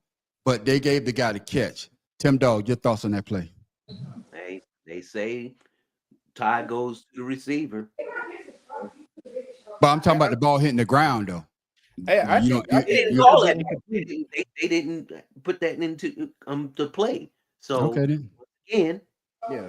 All right, then go ahead, Farrell. it is. Yeah, I think the ball should have been incomplete, even though they would have had, like you said, the play would have ended up being, first down. First down, regardless, yeah. Yeah, but that was an incomplete pass, as far as I'm concerned. All right, Dan. All right, Shota. I'm with him. All right, Dan. Goddamn. Yeah, if it was but here's the thing: if they want to call it complete, that's fine and well. But Xavier Worthy didn't even have an arm around the ball until they were already on the ground. On the ground, yeah. Which means he couldn't get possession because he had already touched the interceptor down. So they're so full of shit. That's why no one likes the Chiefs. All these close calls go to them. It goes in their fucking favor. Even though they slowed it down and showed everybody clearly that the tip of the ball was on the ground. What it is the ball can touch the ground as long as somebody has control of it. They'll say it doesn't matter that it hit the ground. That's one of the rules they implemented a few years ago to aid offense. No, I have more of a problem. I have more of a problem with two sideline referees marking the ball in different spots and them going with the one that didn't. That giving the first down advantage. That's why I say they need to put a ball tracker in there. Yeah, but even which is why I've never understood. I'm sorry, Shada. I never understood. They have that cable cam. Why they don't ever put the camera above the goddamn ball? Yeah, that makes no goddamn sense to me. Yeah. You took my damn point. I'm sorry, Shada, but that always pissed me off. Because my thing is, I was taught if you're playing quarterback, you have as much right to the football as the offensive player. Cornerback. does. You say quarterback, cornerback.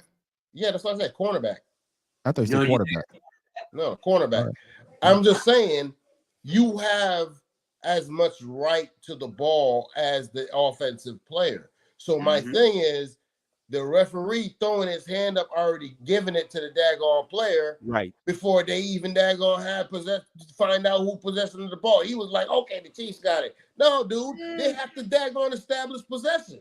Yeah, I agree with everybody's point, but it should have called incomplete because it still was going to get the first down. But it goes back to something everybody said on the panel.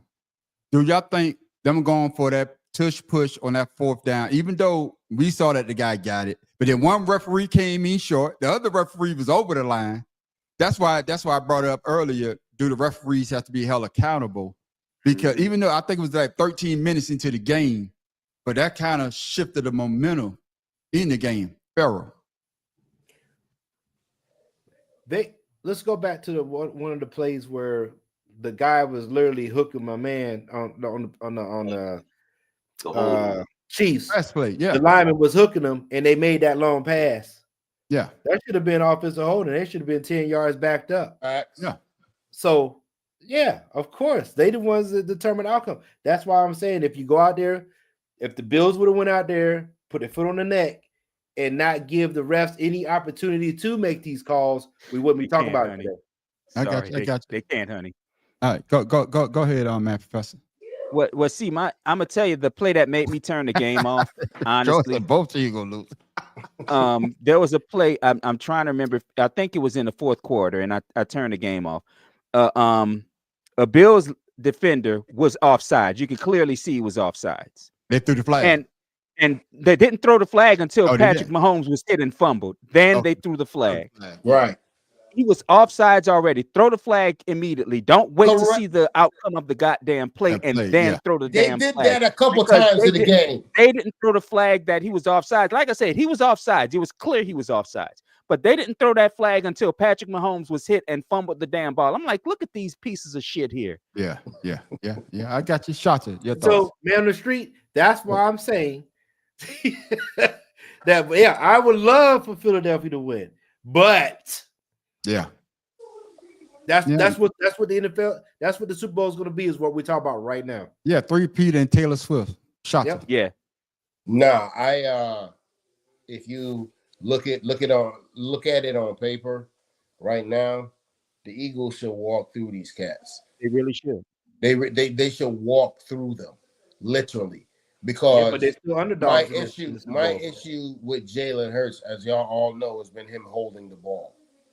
Now, my thing is, when Jalen Hurts, you notice in this game, when he makes the decision to throw that ball, like he threw that ball to AJ on the damn sideline, he'd already made up in his mind that's where he was going to go. So he switched the protection to give him time to make sure he got the ball there. And AJ went up and got it.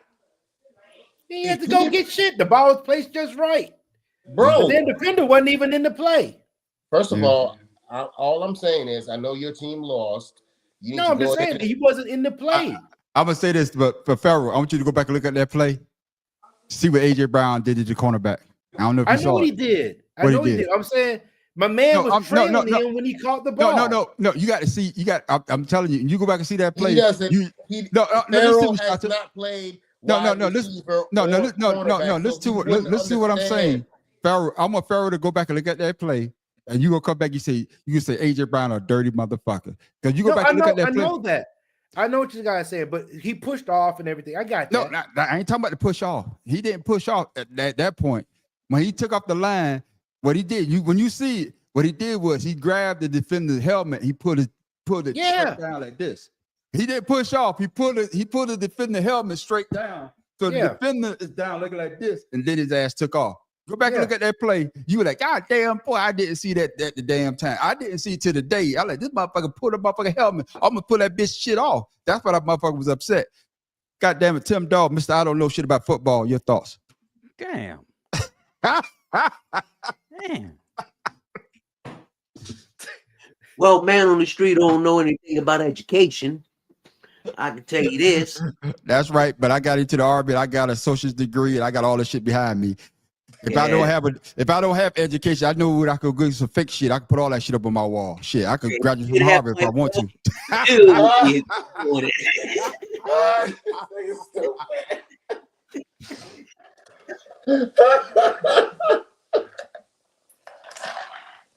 You're stupid. Everyone talks about how the refs officiate Kansas City, but you don't hear anything from the NFL saying they're going to do something about it. Yeah, but that's why they say they're going to look at more instant replays and some of the questionable calls. But I agree with you on that, man. But man, we're running along. Let's go ahead and get this shit. What Joe say? Yeah, that's a good question, but I know why they did it. I mean, yeah.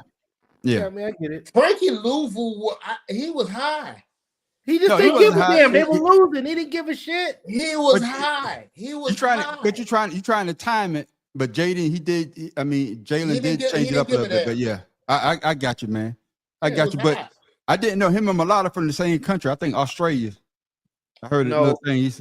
They're Samoan, man. I thought he from Australia. Shit. Samoan. Australia is Australia. Native America Samoan. Okay. Or Samoa, rather. God damn, how the hell did you get Australia, dog? Because I know he played. I don't know too many Samoans play rugby because that's where the Eagles drafted him because he played rugby down there. Well, shit, I don't know. I played the rugby in Hawaii. Shit. Well, shit, I ain't never been to Hawaii either, so I don't know. He's a Lord, I swear. He can tell you all about the Wire, though. Yeah, this motherfucker Tim Dog talking. This motherfucker he watch roaches do races and shit. He gonna talk about me. But let's get this moving along. Raising a roach farm, motherfucker. Almost 9 o'clock. But yeah, let's go ahead and finish this shit out, man. Fellas, man, it's that time for what? Weird Sport of the Week. Fellas, this some shit. I done saw some shit. Math Professor. I don't know. This shit coming straight out of Korea. Oh, I need it. That's never a good way to start. All I want to know is, man, I don't heard because they banned cockfighting. You know, rooster fighting. We can't do this shit. But in Korea, they call this shit chicken fighting. And fellas, I want to know if I ever did this before. Man, I already know what you're doing.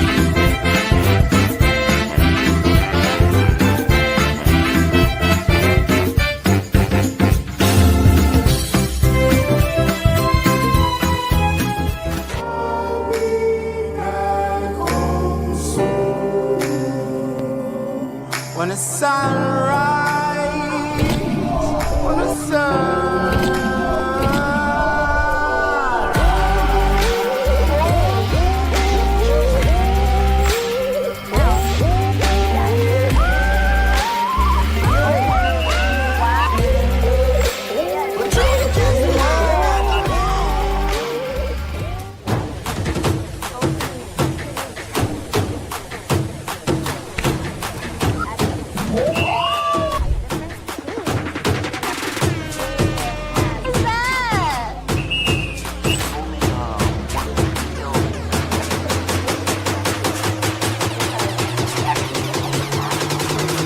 gotta get it. You never.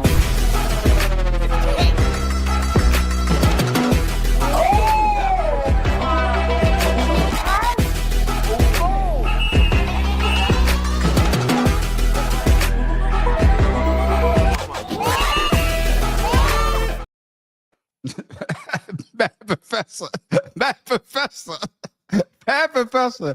You told me last week. You say this is the worst shit you ever see me pick. So where does this one rank?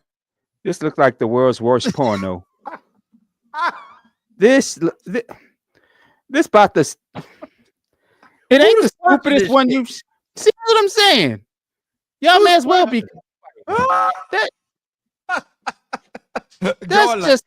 Thank you, Joy. Thank you, Joy. Liked it though. Joy liked it. I mean, it takes skill. I will admit it takes some skill. Don't do that. Don't you do that. No, I mean Don't you sit here and say that. Stop it. But that's just the stupidest shit I've ever seen. Stop it. But you know what gets me? The way they're dressed. This Like they're about to go do something. This is why we have idiots in the White House right now. Oh my god, that. Dude, Yeah. what the? That shit was trash, man. I wonder if you have to switch legs, is it a penalty? Hey, that's a Listen. good question. Listen, you And tell me obviously there's no weight class or gender class because they all is in there.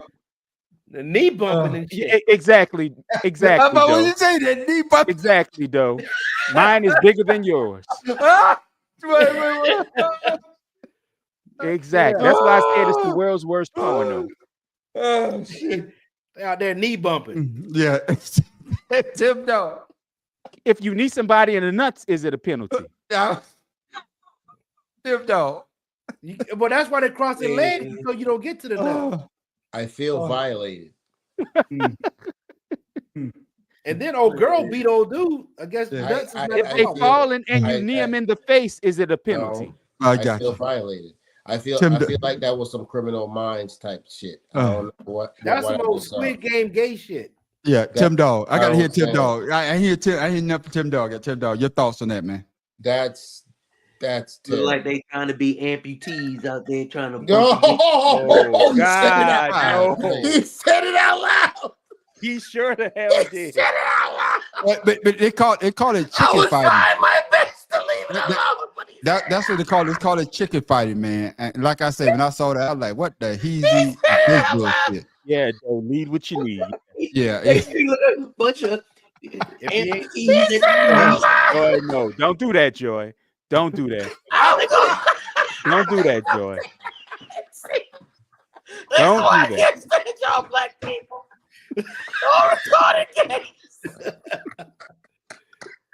Oh, no leg having that too.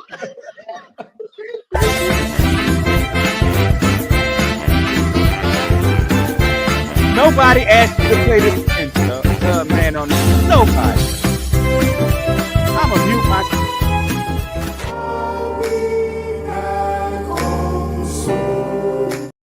Hey, you know the funny he said it out loud.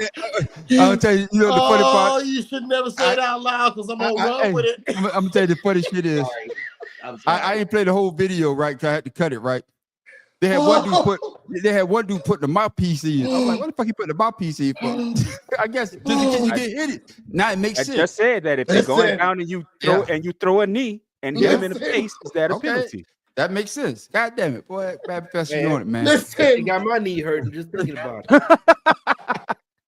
There were so many inappropriate thoughts running through my head. This joke But, said ladies and gentlemen, that's our weird sport of the week.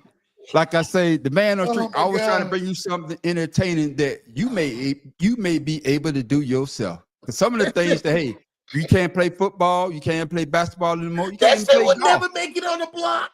But what I'm saying is, that's what we're here for. We are here to bring y'all games, sports that y'all could do. That shit would never make it on the block. Let me see a nigga playing this. We all inclusive. We are all Sweep inclusive. the leg. Sweep the leg. That's right. Sweep the leg. We are all inclusive You only got one. sports podcast. That's what we here for. No, that's Joy's fault. Joy opened the door for it. Joy went right ahead with Tim Dog, so I had to go get it. Hey. But ladies and gentlemen, Keep He it went real. right along with him. but like I said before, ladies and gentlemen, it's that time for what Pharaoh King trivia question of the week.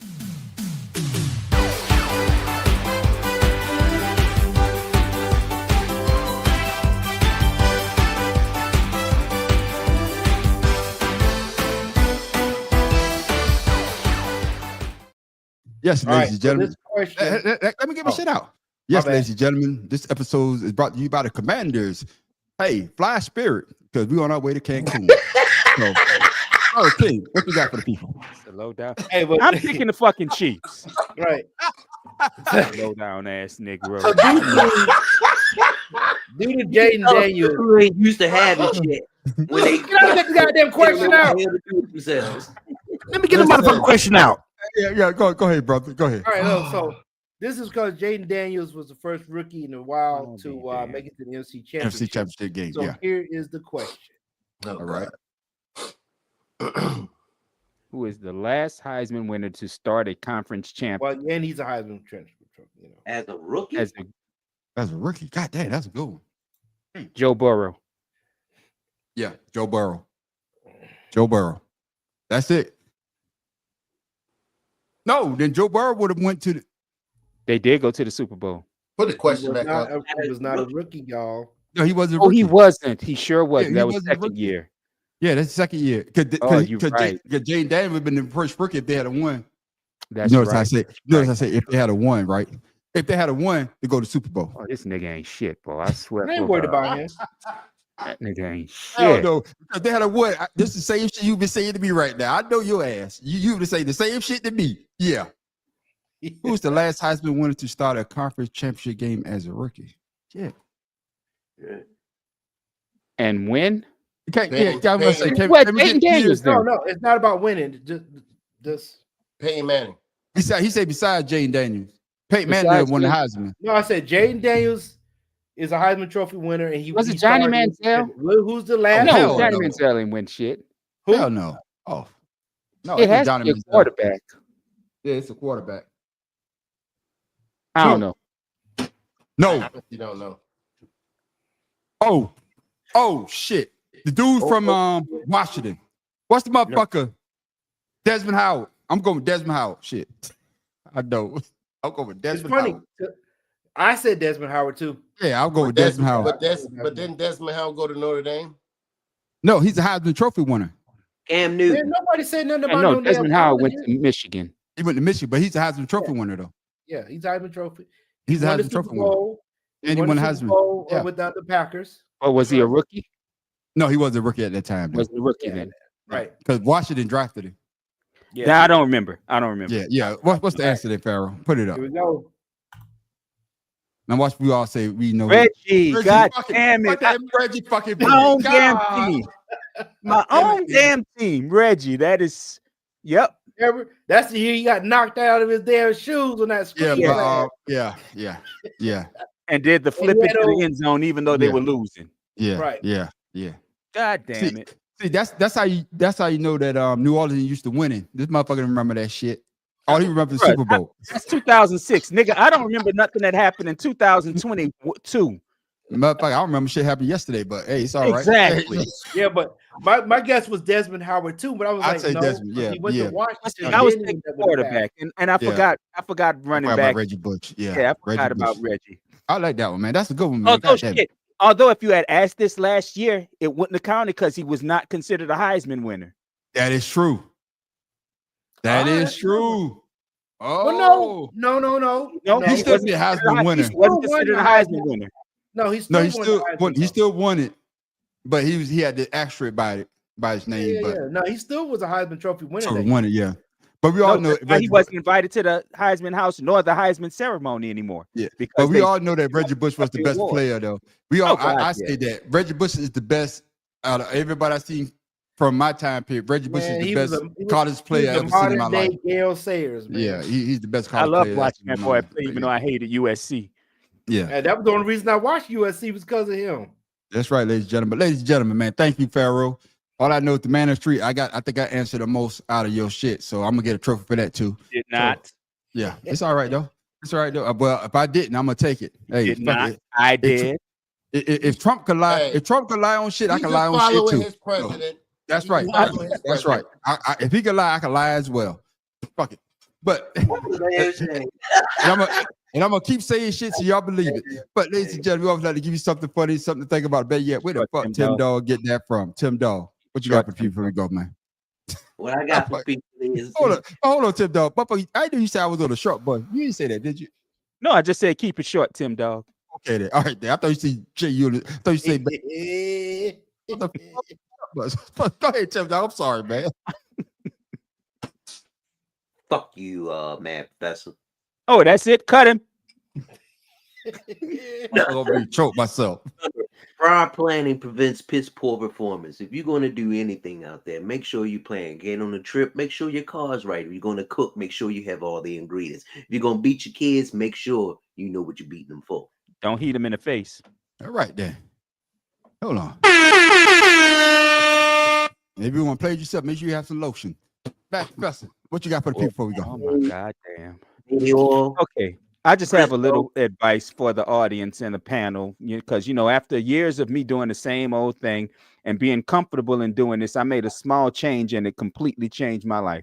And that small change was I bought me some new underwear a week ago. So people, if you want to change your life, buy yourself some new underwear. Listen, I was not ready for that. I was. You got a first shot, but you can talk about it in your segment. What you got for the people before we go, bro? Nah, I just want to go ahead and I know most of y'all probably up there kind of chilly. Well, yeah. In Florida, down here where I'm at, it's about, in the 70s and everything like that. So we're blessed to have some warm weather. You know what I'm saying? It's about to be the 80s and everything. So y'all come on through when y'all ready to go ahead and get out that ice box that y'all chilling and holler at your boy. Gotcha. Why do we gonna do that when we gonna get washed away by a hurricane? Well, I hate to tell you, Shata, it's 70 degrees here. So we live in lodge over here. Pharaoh King. Exactly. Yeah, Pharaoh King. What you got for people before we go, my brother? So I got a little relationship advice for you fellas. Oh, God. So just remember, put a little pepper on a pillow. So when you put her face in it and she sneezes, her kitty will grip you. Like oh my God! Damn, no, he fucking didn't. Oh my God! No, he didn't. No, he didn't. As for the man on the street, all I gotta say is this: Hurts is in. Fly Eagles fly to Super. Fly Eagles fly. See what Joy comment was? What Joy? You don't have to know why you beat your kid. You don't have to know why you beating your kid.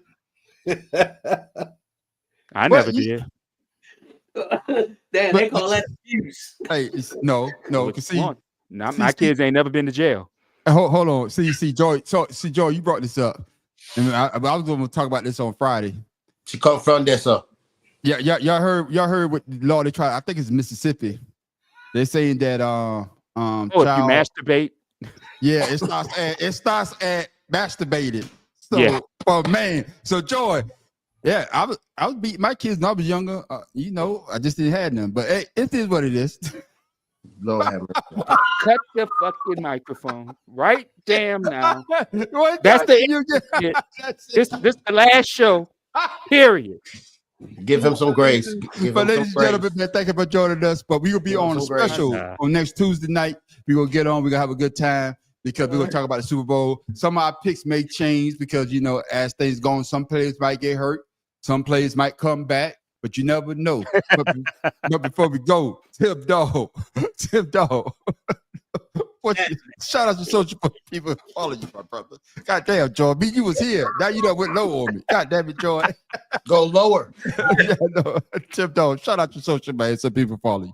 Follow me on Instagram, Father's Love 99. It's about me, my son, and my grandson, which I'm scheduling to go see because his birthday coming. I can't wait. That's what I'm talking about. Shout out to social people follow you, my brother. Yo, just find me at Shout Out One Love Shout Out Blue Sky Social. That's where I'm at most time nowadays. So I need to write that down. All right, then. And of course, my man, Master Professor. Shout out to social people follow you, my brother. You find me at the madprofessor.1. That's Instagram and YouTube, the way you see it on your screen right here. And you can find me on Blue Sky, the Mad Professor 1. I got you. And of course, Pharaoh King. That's Don't what's have up. TikTok no more. Shout out to social. Hey, where's my shit? This nigga gonna keep digging that shit. Yeah. Where's my name and stuff, man? Nick, You said it better than that. Yeah, we did that you shit. changed your That's shit. Like we did. Yeah. This ain't You Scooby changed Doo. it. Did I do that? Yeah, No, that's you you. did it. Yeah, That- you the yeah, one that's under the you. mask. Yeah. Hey, my bad. Yeah. I've been wondering why my shit was changed all the time. Boy, let me tell you. Hey man, I just downloaded that fan base. I'm gonna start using that. Yeah. Yeah. But yeah, King, That's your socials. huh? Yeah, I'm gonna start using it because since I don't have TikTok, my dumb ass got rid of it. Oh, Yeah. So Yeah. so with that being said, King Ryan, Facebook, _71, IG. All right. And of course, you can find me, the man on the street, at the Audacity Podcast on YouTube, Creative Cameron Expressions on YouTube as well. You can also find me on Fanbase. I started this a couple of weeks ago. It's called A Man on the Street. Hey, I used to Man on the Street. And I'm also on TikTok as well as the Audacity Podcast. But ladies and gentlemen, make sure you come back next Friday. Well, I don't know. I had to take my computer, but we might be on next Friday for the bet. But now I'm messing up. All right, For Shad, 2 I just cigars in the followed. blood. Yeah, huh? I was just telling Shad, I just found him. Yeah, make sure you check us out this Friday for 2 cigars and a blunt. It goes down. But make sure you stick around for the after show called Ashed Out. Man, that's where everybody get a chance to talk about what they want to talk about. But ladies and gentlemen, we always have a good goddamn time on Ashed Out. I'm telling you. That's the best part of my day. Just to see what these brothers got to say about what they're going to talk about, especially some of the videos that we show and the last that we have. But make sure you come back next Tuesday night at 7 o'clock. Not Wednesday. We're going to do a special next Tuesday night at 7 o'clock for the Better Than Sex Sports Podcast. That's where we talk about sports. We talk a little politics here and there, but mainly we talk about sports and sports entertainment, and we always have a good time. And with that, ladies and gentlemen, I am the man on the street. Tim Dog from Be More Careful. Mad Somebody Professor. gone. Oh, I'm sorry. This is the Mad Professor in the boot. I didn't realize the Pharaoh was gone. What the hell happened to me? I hit the button. You took a lunch break. My bad, man. Don't laugh at his ass. Don't laugh at him. I Shut got up. 9,999 comedians out of work, and I'm stuck with this motherfucker. And with that, ladies and gentlemen, we are 2 cigars and a blunt. And for my special friend, Pharaoh King. Burns is in! Fly Eagles fly to Super Bowl 59. So disrespectful. I thought we were the Better Than Sex Sports Podcast today, not 2 cigars and a blunt. See, you trying to talk so much shit. Yeah, I know. But you brought it home for me. You brought it home for me because we are We are the Better Than Sex Sports podcast. And with that, ladies and gentlemen, we see y'all Friday night for 2 cigars of the blunt, and we're going to have a good time. So y'all have a blessed night, a safe night, and we'll see y'all Friday.